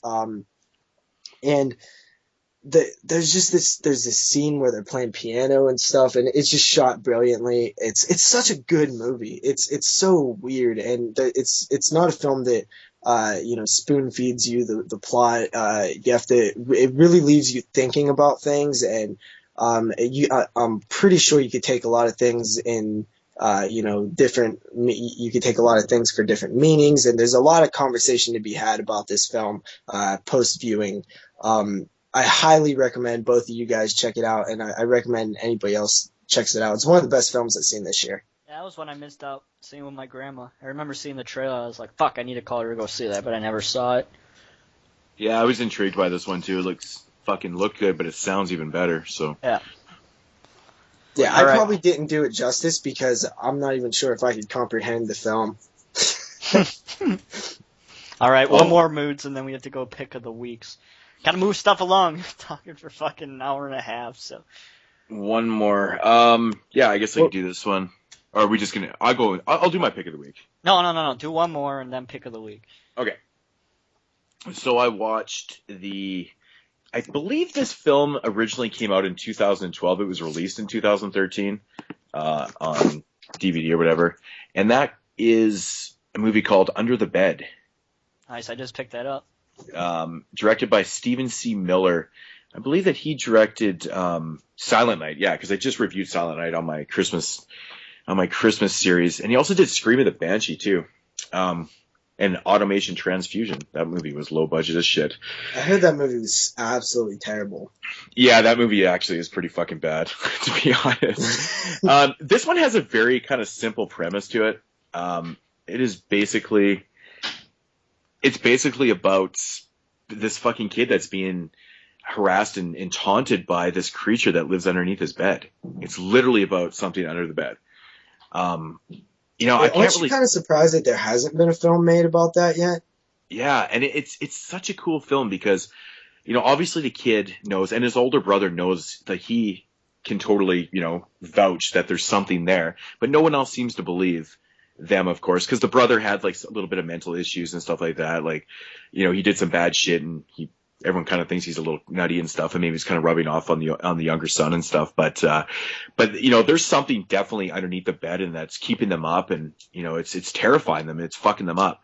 The movie's a slow burner. Like there's a long build up towards the end, but the last half an hour of this film is fucking awesome, man. It was a great payoff. I really highly enjoyed it. I thought the creature looked fucking awesome. It's just great effects. So much fun. Really good dark atmosphere. Really cool setting. Good acting. And just a simple premise, though. That's what I love about this movie. It's such a simple premise. A creature or a monster under your bed. I mean, every kid went through this as a child. You always thought there was something there at one point in your life. Because I didn't have an under the bed. Yeah, well, for the longest time I didn't either because I had a water bed growing up. How the fuck did you sleep on that? I had a waterbed too. That's Waterbed was the fucking. I wish I still had one, man. It was my favorite bed ever. But yeah, I didn't actually have underneath a bed then. Dude, waterbeds could be cold as hell if your heater part went out, broke. Oh yeah, it can be really cold too if you pop your bed when you're fucking sleeping. Did that a couple times. But yeah, I highly recommend Under the Bed. It was a really fun film, simple premise, and it just worked. The fucking creature was awesome, dude. It's so cool. I just loved it. Cool. So, how they recommend that one? I'm not sure exactly what I gave it as a rating, but I gave it about a solid 7.5 out of 10. When there's when the film's playing, do you as the audience know that there's something under his bed, or do they play the angle where there might be, there might not be? Yeah, I mean, it definitely has that kind of build up to it. At first, you're like, what the fuck? But then shit starts physically moving and shit starts happening. You're like, hey, there's definitely something there. But they're really leaving you kind of on the edge because they're not letting you know, or they're not showing what's underneath there. Yeah. So it's it's that build up right to the end of the film, and it just works so good. It's definitely one that I had my eye on for a while. Yeah, I recommend it, man. I thought it was really fun. So definitely check out Under the Bed. Definitely Steven C. Miller's best movie. better than Silent Night, the Silent Night remake with the loosely Is it based better game. than Automaton Transfusion? Yeah, that movie sucks. Is that Dimension Extreme movie? Yeah, it is. It's actually pretty bad. It's pretty bad. So, and I've yet to actually watch Scream of the Banshee. I have that film, but I have not watched it. So, All right. So we're gonna move into our pick of the weeks now. JP, you could go first. Okay, my pick of the week this week is Eden Lake from the year 2000 something. oh, great Nice. choice. Great choice. That's a great movie. Yeah, it is a good movie. 2005 or something. I don't know when it came out, but I had it wrote down, but I can't read my writing. So yeah, Eden Lake, man. This is a film that I watched and I knew what it was about. I've heard of it, and the concept alone, I just thought that it was going to be one of those situations where I wasn't going to like it because just the way I thought it would be handled. You know, a bunch of kids attacking two adults. To me, I never really buy that scenario too much because, let's face it, kids aren't really that tough or Fuck that, man. of Kids are fucking assholes. kids are They're assholes, capable. but I'll knock a kid out. Yeah, but you know what? Just saying. They do some evil shit, man. You ever see the movie No, Mike? Come on. Yeah, okay, but that's what I'm saying. It works, you know, like in Children of the Corn, it works because they're carrying around like scythes and shit. But I mean, like most of the time, I'm like, all right, well, you know, the guy should just, you know, knock this kid out if he's like trying to kill his wife or whatever. But this film doesn't even come close to having to deal with shit like that because the way it plays out is so perfect. There's reasons that these kids get the upper hand, and that it's totally believable. It's just the performances from the performance from the main kid I thought was incredible. Like he's an evil little dickhead. That's what he is. It just went. It just everything that I thought I was gonna have a problem with, I did not have a problem with, and it was so surprising. There's scenes of just. There's one scene in particular, trying not to spoil too much, that really grabbed my attention, and one of the characters, ends up killing one of the kids, and immediately the character is, happy. I wouldn't say happy, but they have this great sense of revenge and, like, yeah, motherfucker, you got what you deserve. And then it holds on that for a little bit, the satisfaction of revenge. And then it slowly just shows the character come back to realization that I just killed a kid, and I just thought it was played really naturally because at the end of the day, no matter how much of crazy, evil acts that these kids are doing, at the end of the day, they still are little kids. And when you kill a little kid, it's probably going to be with you forever. They're just little spawns of Satan. Those little fucking bastards. And I mean, when I say evil, I don't mean in a supernatural way. These kids are just brutal kids that are, they're not actually evil in a supernatural way. They're just... Yes, JP, we understand. Okay. There's also another great scene involving somebody burning to death. It was really brutal. It's actually very brutal. And another thing, I feel like this film doesn't hold back. It does what it needs to do to tell the story, and it's not afraid to do things like kill kids. Yes. Yeah, I gotta say, man, that fucking fire scene, man. Whew. Yeah. Nasty, man. Whew. Yeah, it definitely and it adds an element to the film. Dude, it's just the ending. I was like, wow. I know the I did not expect that. I know the ending's powerful, man. It's brutal. Yeah, dude. But yeah, great overall film, man. It's definitely has a high and low of emotions in that one, eh? Oh yeah. Yeah. Kind of fucks with you up and down. So very cool film. I gave that film a 9 out of 10. By the way, I was super impressed, and I like these little hood British kids. They remind me of the kids from Attack the Block. What about the kids from Hostel, man? Now those are too little. Those kids, I'll kick that kid. No, I'm kidding. But those kids from Hostel, Hostel too isn't afraid to kill kids. I've been running into a lot of movies lately. They're not afraid to kill kids, and it kind of made me feel like my argument about movies not being brave enough to kill kids is invalid now, because I swear every week I'm watching a film that kills a kid. It's awesome. Nothing wrong with that, really. Come on. All right, so Moodz, so you want me to go? Go ahead. All right, my pick of the week is the 1989 film Society by Brian. Go ahead, Moodz. I'll fucking butcher his name. Brian Usna. Thank you. Nailed it. So this film, Moodz, would you agree with me? It's pretty interesting. Oh, it's such an interesting film. I honestly, the whole build up to the end of this film is just... The ending of the film is fucking nasty. It has some of the best makeup I've seen, Yeah, the effects are awesome, but they're just weird and bizarre effects. Fucking nasty. It's pretty much like these people just sucking the... What are they sucking, Moodz? I don't even really know. Yeah, they're just like sucking... They get like these two, I guess, people who, are like normal. These people are part of this society. They're like an alien race, and they've come here from wherever, and they've landed on Earth, and they're part of this secret society, but they look like humans. So kind of like Invasion of the Body Snatchers a little bit, with them looking like regular human beings. But every year they sacrifice these two people, and they fucking feed on them. And they attach their mouths to them, and they got all these people, attached to them in like this giant orgy type of scene, sucking these people, sucking the life out of these people. What the fuck is going on in this film? It's literally one of the most bizarre scenes I've ever seen in film, man. Yeah, it's like an orgy of people sucking each other. And now, is this film is that film that you can't really get, right? It's very rare here in the States. It sucks. There's an Anchor Bay release, but you can import a Blu-ray from Germany that is region-free, so there is no problems with that. But it's region-free? Indeed.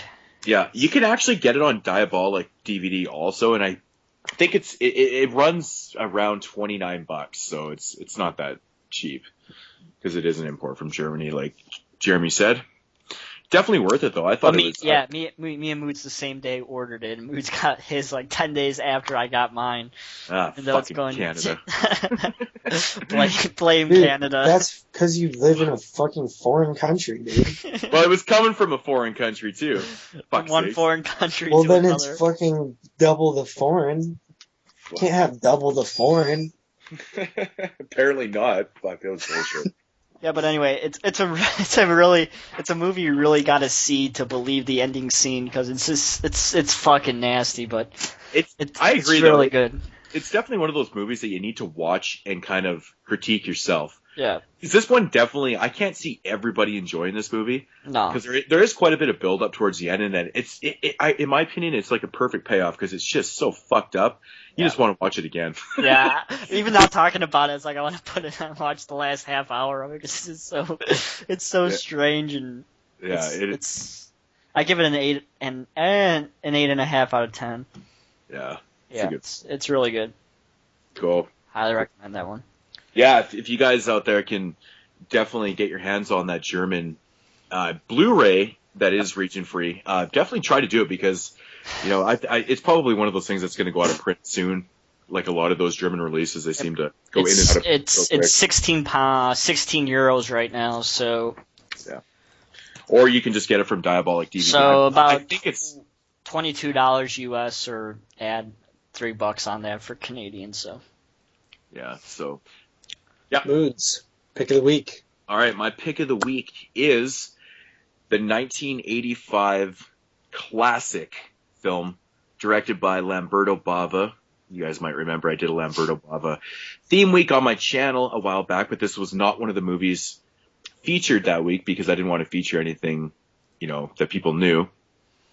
And, because that's what I do.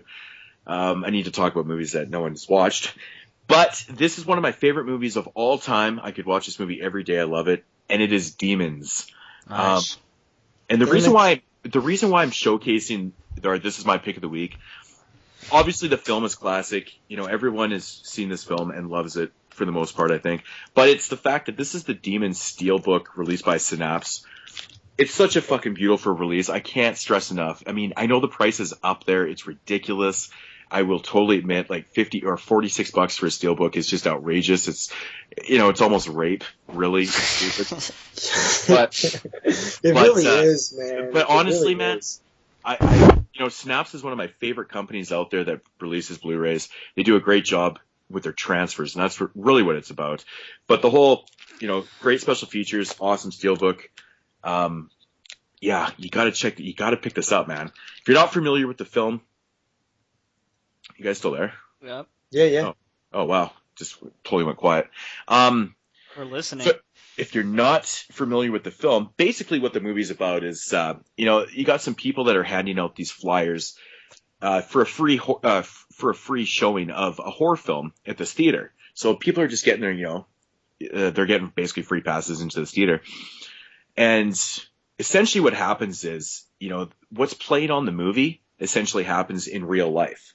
So it's like art imitating art, kind of, as, it says in here, on IMDb, reading the storyline right now. But they actually word it very perfectly on here. It's, they, in the film that they're watching, they've released this demon, and that's basically what happens, man. These fucking demons start invading, the people that are in the theater, and it just goes fucking crazy, man. It's just such a fucking awesome movie.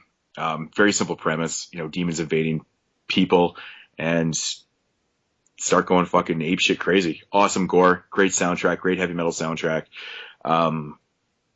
Yeah, I don't really know what to say about Demons. It's just all around just an amazing film. Yeah, that's a film that has been on my must-see list forever. And I really hope they decide to release just straight-up Blu-rays of, those editions instead of the Steelbook, because I'm not paying that price for the Steelbook. I just can't do it.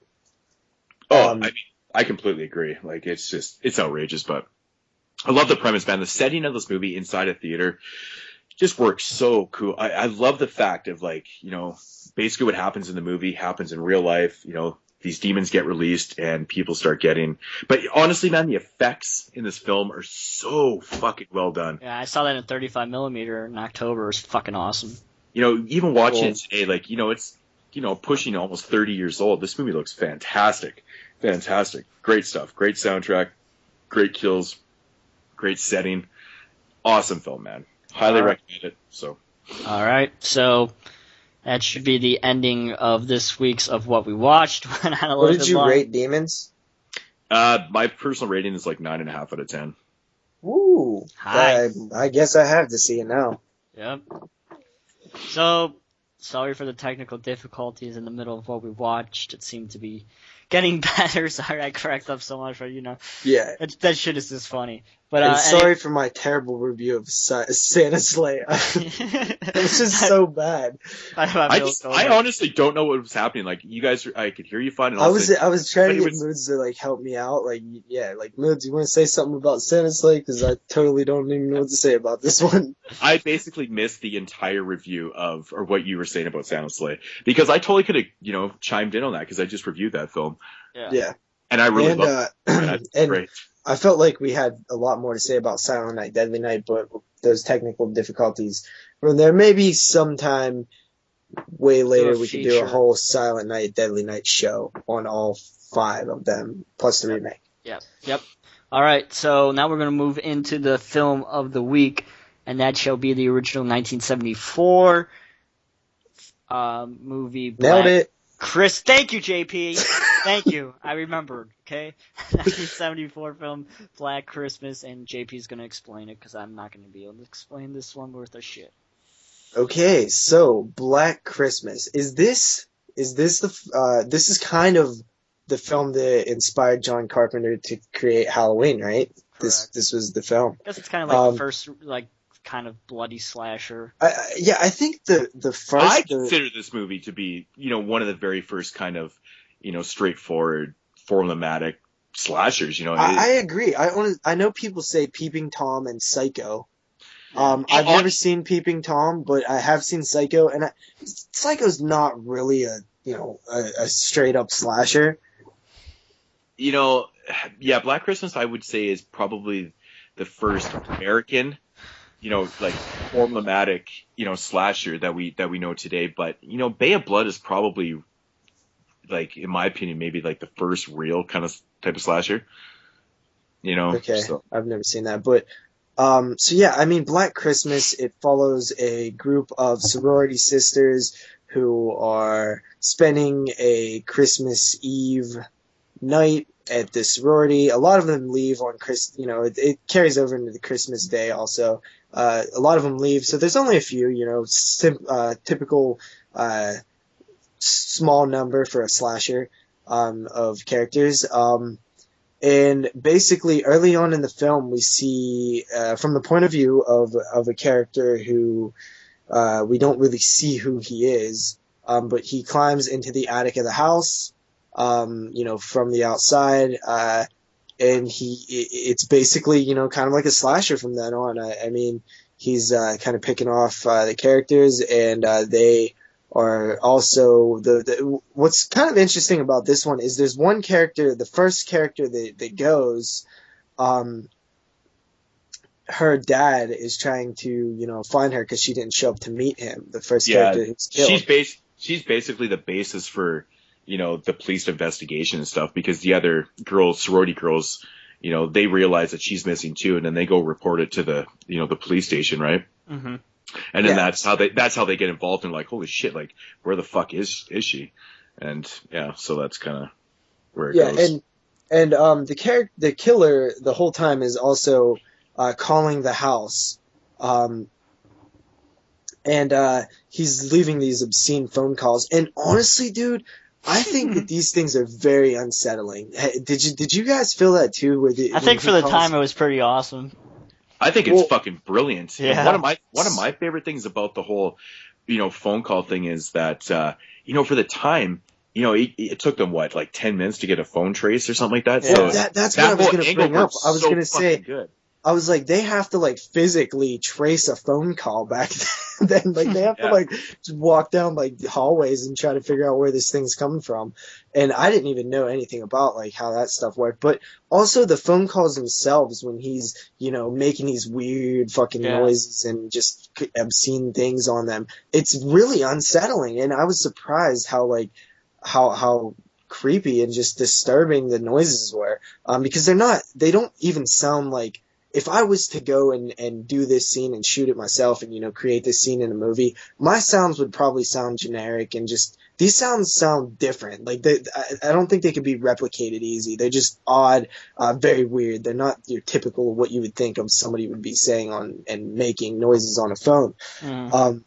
And also, I think in today's audience that the impact of those scenes would be, gone, because we're so used to caller ID and *69 and being able to trace phone calls and stuff. It would never work today. It's impossible for it to work. That's why I hated the One Missed Call remake. I thought, it's fucking just... I don't think that it would work, but also I don't even think that you would really get the sense of somebody has my number, they're calling me, they know things about me, and I cannot figure out, I don't know anything about them. That's fucking creepy, dude.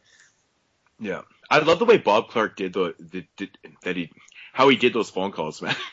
You know, like the guy on the other line is so creepy sounding. He's like, he's making all these weird noises. And he's got this really kind of weird, creepy voice. But there's this one particular phone call. I think it might be the second call or whatever. He's saying a bunch of crazy shit. He's calling the girl a cunt, and he's just being vile.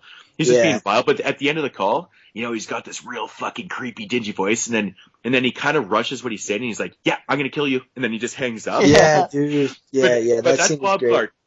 If you guys know Bob Clark, like he went on to direct, Bob Clark directed A Christmas Story, but he directed Porky's, and if you look at his earlier films, like I think Bob Clark meant that as kind of a, it's kind of a little joke, a little jab in there. He's got very black humor, but it works so well. Yeah. I laugh every time I watch that part, and it's like, it's not supposed to be one of those scenes where you're just like, that's fucking hilarious, but you find it amusing and funny, right? I think that's brilliant comedy, and this movie has quite a bit of a lot of, type comedy like that in the film, but it's not by any means a comedy at all. No. There's intentional scenes in this film that are totally meant to be like, you know. But I love that about the film because it has such a great atmosphere and it has such an awesome feel, man. The characters are fucking. It's one of the most perfect horror movies in my opinion out there. The beginning of the film with the Christmas music and the Christmas they're drinking, you know, at the Christmas party and stuff. It feels so Christmassy. Oh, it does. It does. And then of course you always have the one person that's over celebrating Christmas by getting shit faced, right? You always have that person around. Doesn't that work so well? But everybody can relate to that one character. You're like, oh, that's my uncle right there. You know, that's my auntie, right? There's always that person. Awesome. How awesome was the head mistress lady who was like, had fucking alcohol bottles stored in like every hidden place in the house. Oh, I know. Dude, she just had a bottle everywhere. I thought that was great. That's that humor. Actually, coming back to, you know, another part with the humor, I mentioned this in my review in my Christmas series, but the scene where the head mistress is giving the father of the missing girl the tour. Yeah. And she's basically covering up all those, like, because you can tell the father's a total prude. He's a total fucking upper class prude. He has like absolutely no sense of humor, you know, and the fucking pictures on the wall, and she's like trying to cover him up and shit. I'm like, Bob Clark is so fucking brilliant, man. Like, he just kind of takes you away out of the film, not out of the film for a second, but he kind of puts a smile on your face for a second, and it gets right back into the horror of it, right? Yeah. I think that scene is just brilliantly shot, man. We're mentioning a lot of scenes of comedy, but this film is by no means a horror comedy. No way. But it's just that there's these like black humor moments that stand out. But as you're watching it, you probably won't even notice those moments. But looking back on it, you're like, yeah, you know, there was a lot of funny moments in it. Yeah. I mean, this is a movie I've seen a lot of times. So, you know, I pick them out. And I enjoy them every time, though, because they're not like a joke in a film that gets old. You know, once you've seen it so many times, it's not really laugh out loud. But they're quirky moments that really work. And every time it brings a smile to your face. And that's what they're meant to do. You know, kind of ease the tension in the film a little bit. Oh, yeah. Another thing, quickly, you have John Saxon and Olivia Hussey, I believe, or I think that's her name. Yeah. Are in this film. Both of those people I like a lot. Olivia Hussey was also in Sleepwalkers and Psycho 4. She played Norma Bates. I honestly still think of her as Norma Bates. I know. Fuck, man. Her demise. Dude, it's still one of the most brutal things I've ever seen in a movie. I don't know what it is about that scene, but oh my god. Anyways, we're getting a little off topic, but you guys have any other thoughts on Black Christmas? It's really been talked about so much, so. I mean, yeah. I don't know how much we could. I don't think we could have a really solid discussion about it like we did with fucking Antifa. But the thing with Black Christmas is that, you know, you can talk about this. I love the mystery of this film. I mean, in my opinion, I think Black Christmas has the best ending to a horror film ever. Ever? I love I think it might even be my favorite horror ending ever in a film, just because I was going to bring up how much I like the ending. I don't know about ever, but it was definitely a good ending. I think it's because the very first time I watched this movie, I was like literally staring, like the credits start rolling, right? And it's still the camera's still panning back. And, you know, without giving anything away, but it's just so fucking brilliant, man. And I'm just staring at it going, it is great. And I love that when I go at the end of a film, I'm like, that's amazing. Yeah, because it makes you think and stuff. But also, I love this is kind of maybe can even be looked at as a humorous thing.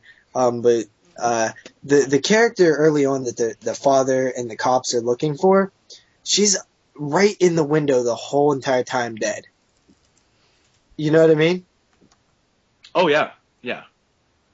Yeah, she's right in the attic, sitting in a chair with a plastic bag over her face, and you could clearly see her out the window, multiple times in the shots, but nobody thinks to check the attic. It's just kind of funny that she's there the whole time, and they're looking all over the place for her. I know, it's so funny. And there might actually be some social commentary on like pregnancy and stuff. I'm not really sure. It has a scene with dealing with abortion and shit like that. There's definitely some social commentary in there for sure. Yeah. Yeah. So, anybody else has anything else to say about Black Christmas? It's definitely a recommendation, right? Of I grabbed course. the Blu-ray. I watched it for the first time. I seen it when I was a kid, but it's literally been so long that it was like watching it for the first time. Yeah. Totally. I don't know. What would you guys rate it? I'll give it a good 8.5 out of 10. It's to me, it's almost like a perfect film, but I'd probably give it like a 9.5 out of 10. Well, actually, okay, so a 10 rating to you guys, like, to me, a 10 isn't a perfect film. Like, I don't think there is a film exists that's perfect. A 10 to me is just like something like Texas Chainsaw Massacre, Dawn of the Dead, or Halloween. Those are all 10s to me. So my 10 isn't necessarily the greatest horror film of all time, like some people's 10s. Yeah. For sure. I mean, everyone has rating systems are so weird because everyone rates movies so differently, right? You know, like I do it out of 10. Yeah. Well, anything under a 5, I basically don't recommend. This one almost gets my highest recommendation. You know, it's like 9.5 out of 10. I can't really get much higher. So I think the reason why ratings can work is because if you have somebody who's constantly rating films, like for example, if I listen to Moodz a lot and I hear the films that he rates, and I also have seen those films, or I go out and see those films, I can get an idea eventually on if he says this is an 8.5, I know what it's going to be. You know what I mean? Because of what kind of films you watch and what you have rated other things. Mm-hmm. Yep. And it sucks how he died, but, you know. I give this film an 8.5 out of 10. I'm right, Jeremy. What? What did you say, 9 out of 10? No, 8.5 out of 10. Yeah, I gave it that too. Yeah, I'm right with you on that. All right, so that is our discussion of the classic 1974 slasher film Black Christmas. Hope you guys enjoyed that one. I just have one more thing to ask you guys about Black Christmas. Okay. What film, this is just a quick question I wanted to ask. I meant to ask it earlier, but in your opinion, what film best, Christmas horror film best, gives off that Christmas vibe? Which film best, mimics Christmas? Silent Night, Deadly Night's pretty good. I mean, Silent Night, Deadly Night's a great choice because you got a killer Santa Claus running around. I mean, you can't get much more Christmas than that. Yeah. I'm more talking about like the feeling of Christmas, not just what Christmas is supposed to look like. I mean, which film actually captures the feeling of Christmas the best to you? My choice is Gremlins. I think Gremlins perfectly does Christmas. I can see that. Christmas for me. I don't know, man. I would probably have to say a movie that really represents Christmas so much to me is Rare Exports. Really? Yeah. I haven't seen that, but it's good. The shorts, the Rare Exports shorts are really good. Oh, they are so awesome. And I recommend watching those like after you watch the film too. Like you can watch them before, but I watched them after I watched the film and I just laughed so hard in those things. They were so good. Yeah, it's good choice. Yeah, it's got a great snowy atmosphere to it and just the story of like, I'm not going to get into it. If you want to hear more on that, check out my channel, Rare Exports, day 10 of my 25 Days of Christmas Horror. That was a shameless plug. Or you could actually check it out on the... Oh, never mind. That doesn't exist anymore, but bad. All right. Yeah, that review does not exist anymore. So yeah, going into the news, I am thinking that's what you're going to say, right, Jeremy? Yep, now we're going to be going into the news. Sorry if I'm being a bitch and rushing again, but go ahead, JP, with the Okay, news. We don't have a whole lot of news this week. We have, just some stuff. I kind of just grabbed, I was kind of reaching for things this week, even though it's been 2 weeks since we've done a show. First up, we have Stephen King has finished the screenplay on the film A Good Marriage.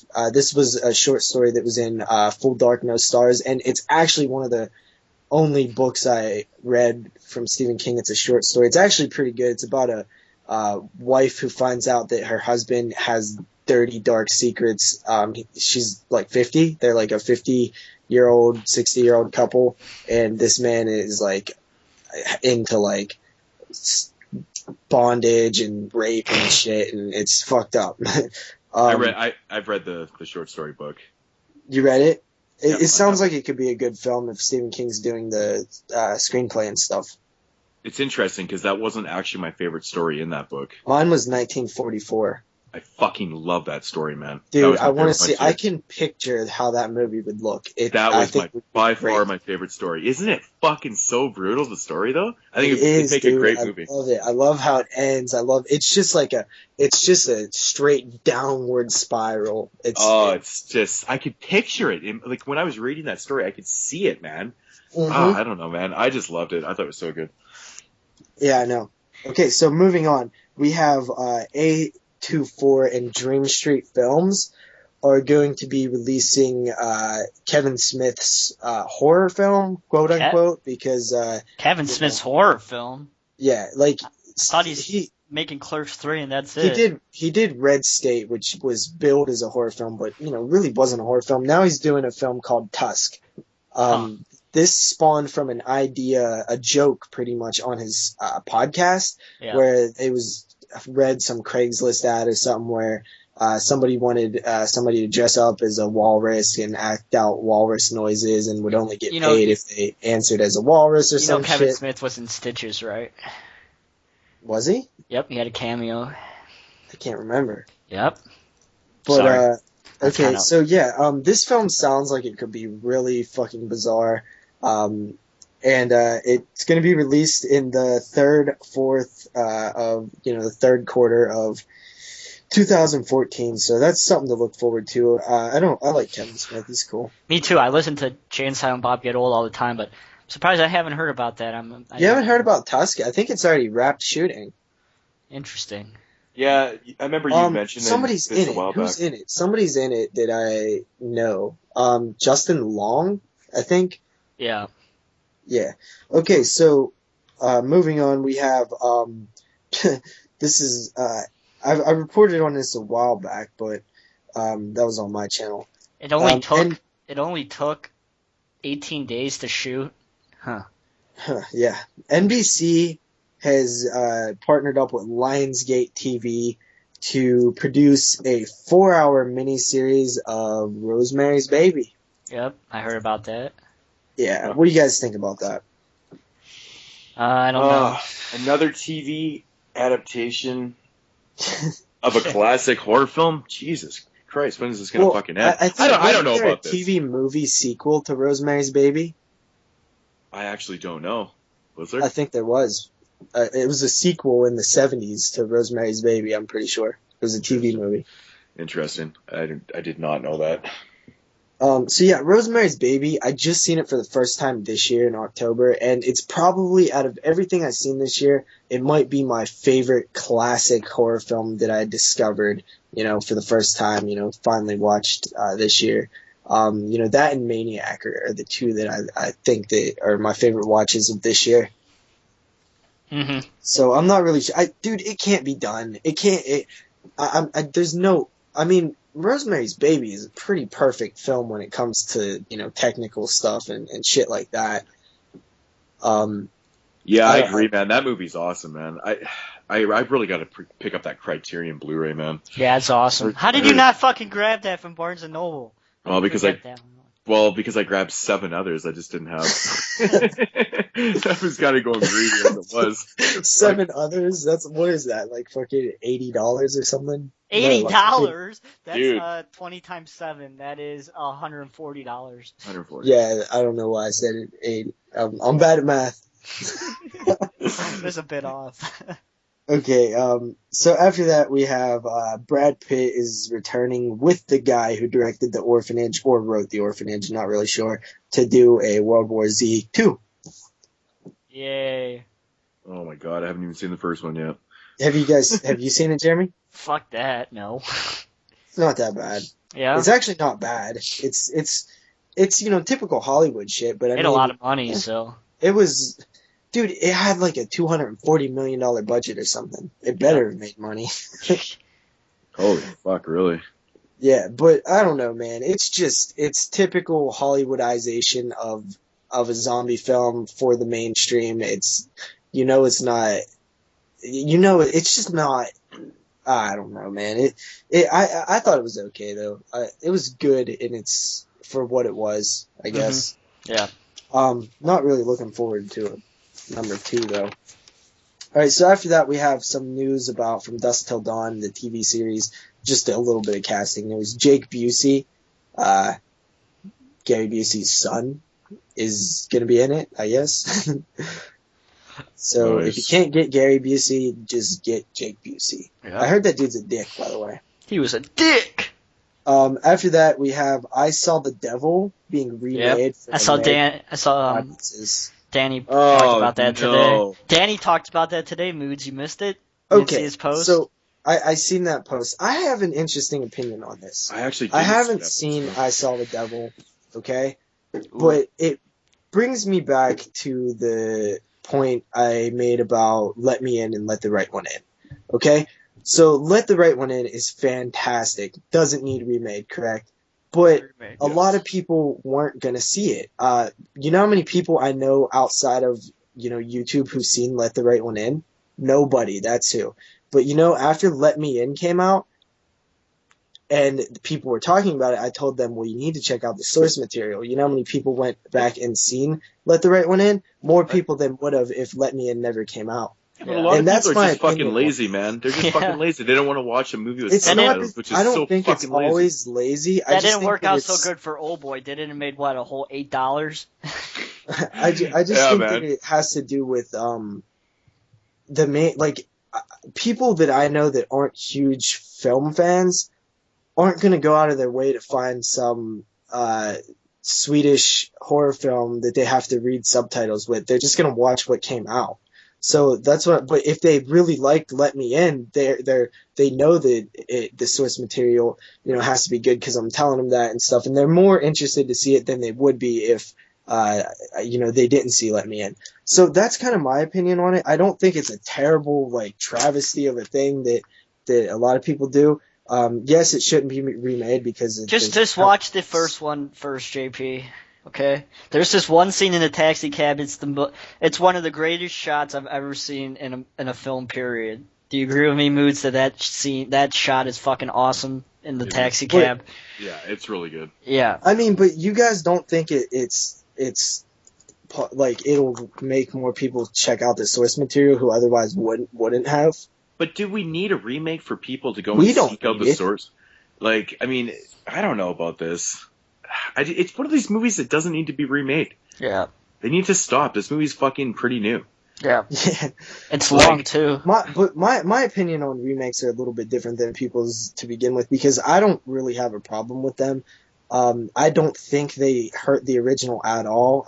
It's not even about hurting it. I just original- don't see the point in remaking it. I don't see the point. This movie. Remember when Rec came out? They remade Quarantine. They made Quarantine within a fucking not even a year later. Yeah. But that's so quick. The point is though to get American audiences that are too lazy to go see the original to see it. The point has proven to work most of the time, so that's kind of the point. Even though it's kind of a stupid, thing that. But is that actually a legit point? The filmmakers that are remaking, they're like, oh well, I'm gonna go help out, the original film by remaking it, so our ignorant fucking American audiences can go fucking check out a movie with subtitles. No, the point is just because to make money is the main point. But I mean, I'm not saying that that's the point that I brought up. I don't think that's the main point. I just think that's a point. It's a point that kind of. I understand. I don't know. I just don't see the point of remaking a movie that is so fucking new. Yeah, they should have remade Old Boy. It was fine the way it was. That's my whole point. These movies are so new. I mean, if you want to remake a movie that was made in 1946, make an updated version, you know what? Whatever. But a movie that came out fucking last year, and you're already remaking it, like, why? What's the fuck? I just don't see the point. Like, am I just missing the point here or something? Or I don't get it. I just don't understand the need for it. I just don't get it. I mean, the movie Let Me In is fucking awesome. Or Like, Let the Right One In is fucking awesome. And then they go, I mean, I don't know. I just don't get it. My thing is, like, it goes back to that thing. Like, I have a lot of friends and family who, if I tried to get them to watch, like, Wreck or, Let the Right One In, they'd be like, no way in hell I'm going to sit down and watch that with you. And it's not because they're stupid. It's just because they're not interested in it. And I think that, if it just doesn't bug me as much, I guess. They'll be interested. So they'll be interested though in an American remake. Is that what you're saying? Yeah, they would be interested. If I was like, well, what if? But why though? But why? This, is it just like, ignorance? Really, it's just ignorance to film. I think it comes down to a lot of these movies that are being remade are films with subtitles. Yep. That's what I'm saying. That's the reason that they won't watch it. That's what I'm saying. Like, if I was like, I'm going to show you this Swedish film, it got subtitles, they'd be like, nah, dude, I'm not going to watch that. They're just uninterested in the idea of it. They won't give it a chance. It's ignorance. And it's not that they're stupid. It's just that they don't know about things. Yeah. Anything else? No, but I think that was a good debate. It was a good discussion. That was good. I'm not for the remake. Let me just clear that up. I don't think it should be remade. I'm just kind of playing devil's advocate a little bit and say, I think that, there's multiple areas you could look at here instead of just, hell no, it shouldn't be remade. So yeah, after that we have Paranormal Activity, the marked ones. I've seen it already, by the way. Okay. I'm in the I'm not in the commercial, but I was at the screening in the commercial. Okay, so this is a spin-off, I guess. And from what I hear, it's had very positive reactions. Yeah, it's better than the other ones, I can tell you that. That's not saying much, to be honest, but I liked it more than the first four of them, but they were still ass. I would be interested. I can't talk about it because I have not heard like serious good arguments on why they suck besides they're boring. That's the main argument I hear most. And honestly, I don't think they're that bad at all. I like the first one a lot. I wouldn't say a lot, but I like the first one a good bit. The second one, not so much. But I would be interested to hear like why you guys don't like them. I can't talk about the fucking. Okay, so I guess we won't. Oh, well, that one, yeah. But I was thinking like maybe they blatantly tell you cannot talk about this movie until it comes out, so I can't say anything. Okay. The paranormal movies, oh my god. Where do I honestly, I don't even know what is a good argument. I find it completely tedious to watch. Yeah. Where's Scotty when you need him? He likes those movies. You know what though, man? I honestly, I believe that you might not that you don't like it because I trust your, genuine, real feelings because I know you, but I swear there's so many people out there who just, it's one of those films like when Hostel came out and everybody just wanted to jump on it. Oh, it's torture porn. It's so stupid. And yeah, I hate it. Torture porn.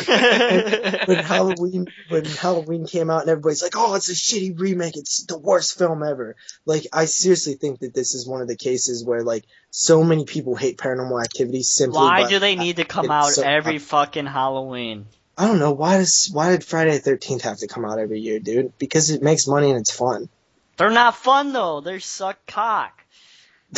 They're terrible. I fucking hate those fucking movies. Honestly, dude, I think like I've said, I've only seen the first two. They're boring. I want to freaking pick my eyes out with a freaking toothpick.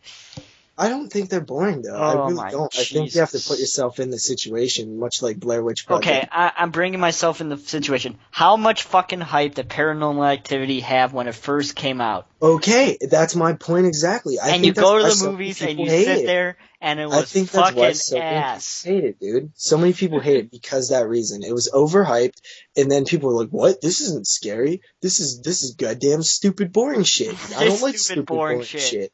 And it's the same thing as Halloween, dude. I truly believe that you guys might not like it for actual reasons because I appreciate and trust that you guys are honest with your opinions, but I swear there's so many people out there who just hate on it to hate. I'm definitely not one of the haters of the Halloween remake. I'm one I of the like people the Halloween remake. I'm one of the people that love But the remake. do you guys know what I mean? When that film came out, everybody fucking hated it, and most people were not making coherent arguments on why it sucked. It was just like, it's a goddamn remake, and they shouldn't remake stuff, and it's, the backstory? Oh, we don't need to see Michael Myers' backstory. I walked out of the theater I was stoked, dude. I loved it.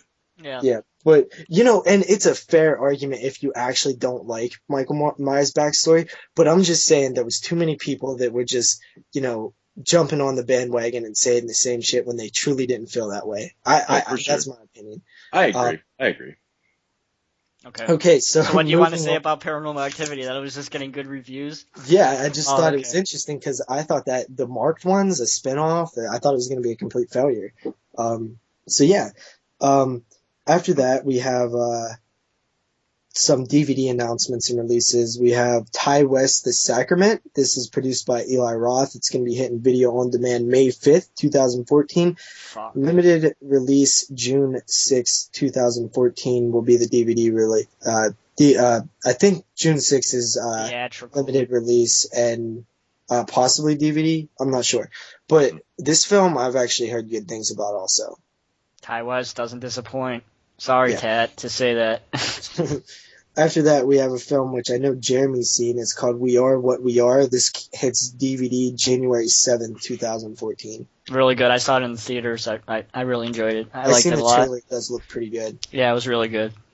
After that, we have Bad Milo, which hits Blu-ray and DVD January 21st, 2014. Here you go, Moodz. Now you know. I know. I've been waiting. I want to see this movie. It looks so interesting. After that, we have Invincible Pictures put out a uncut edition of a Serbian film again. I guess this was already out before, but there was another one out. But when this news hit, I looked it up. It was $30 on Amazon. You could buy it right then. It's already out. But when I looked back for this week, it was out of stock. So I'm guessing people bought that shit up pretty quick. Who's releasing another edition of the uncut version? Invincible Pictures. Yeah, I got the first one, the one with that little thin jewel case and the cardboard back. Yeah, this is a different one. Okay, cool. After that, we have Big Ass Spider, DVD and Blu-ray on Big Ass Spider. Sounds fun. I think it should have been called that instead of Big Ass Spider. Should have been Big Ass Spider. Turn around and eat your big ass biscuit. Yo, JP. Yo. That edition came out on October 25th of 2011. Really? Indeed. Yep. There was another edition? I thought there was only one uncut version of that. Are you sure it's the one that I'm talking about, dude? I'm looking at the picture right now. It looks like a book, or... Is it by Invincible Pictures? Indeed. Huh. Wonder why that was newly reported news then. Whatever, keep going. Okay. Eli Roth's Green Inferno will be hitting September 15th, 2014. I believe that's a theatrical release. Mm-hmm. And this film is one of the films I'm looking forward to the most next year. It's, Eli Roth directed, fucking cannibals in the Amazon. It just sounds like a recipe for awesome. Okay, I see. It is a different version. My bad. Okay. Not my Just bad. trying to discredit my news. Look at the fucking link I sent you, alright, asshole? Just look at it. Okay, and finally for the news, we have another Scream Factory announcements. We have Scream Factory's putting out a collector's edition of Brian De Palma's 1974 movie, Phantom of the Paradise. It's going to be out later half of this summer. Nice. That's fucking awesome. Yeah, and Scream Factory is also putting out Evil Speak and Final Exam this summer. The extras that were on the Code Red releases will also be ported over, possibly along with new extras. Nice. So Scream Factory, once again, is not disappointing. They're constantly announcing awesome stuff, and it's fucking awesome. It's Scream Factory, dude. Support Scream Factory, man. Love? Gotta Please support them. If there's one thing you take away from this show and you go out and do, make sure to support Scream Factory. Oh, yep. That's for sure. We should be sponsored by them. The 22 shots of Moodz That'd be too awesome. The 22 shots of Moodz and Horror podcast is sponsored brought by to you by Scream Factory. Take their titles for free. Is that it, JP? So that's it for the news, guys. All right. So I hope you guys have enjoyed this third annual Christmas episode. If anybody made it to the end of this, congratulations, because you definitely probably would have turned it off after the technical difficulties or my terrible review of Santa's Sleigh with Bill Goldberg. All right, thanks everybody again for watching. If you want to follow me on YouTube, you can at youtube.com/. Follow me on Twitter. Doubleshot JP. Shut the fuck up, JP. I'll get there. YouTube.com/NESRuler20. You can follow me at the same Twitter address, Twitter.com/NESRuler22. If you want to follow Moodz on YouTube, you can do so at YouTube.com/Moodz616. If you want to follow JP on YouTube, you can at YouTube.com/DoubleShotJ. And the same for Twitter because he thinks he's fucking special. So thanks, everybody. It's not the same. It's Doubleshot JP. Oh, JP. Some asshole you believe somebody took Doubleshot J? Some crappy rapper guy? What a bitch. Should go kick his ass. Fucking assholes. I wonder if he's foreign. Alright, so thanks everybody again for watching. We should be back next week with, what are we doing next week? Is that our top 10 show or are we doing Maniac? No. We're doing Maniac. Alright, so next Saturday we shall be doing the Maniac remake like we were supposed to do last week, but we're going to be doing it No, you know what's funny? Since episode 1, you have said, next week we're doing Maniac. Well, next week we actually are doing Maniac, so stay tuned for that shit. So again, and then coming early in January, we're going to do the 2013 year-end show, which will be showcasing our top 10 films of 2013. And of course, the films we're looking forward to the most in 2014. Yeah, and then we'll talk about some films that we wish we had have seen in 2013. And we'll give out some honorable mentions from the films in 2013. Exactly. Correcto, and we'll talk about more of that when we get to it, details and all that kind of stuff. So, once again, I hope everybody out there has a Merry Christmas. Hope everyone stays safe out there. Don't be stupid and drink and drive. And we should talk to you guys next week with Maniac. So, everybody stay cool out there, and we shall talk to you guys soon. All right, see you guys later.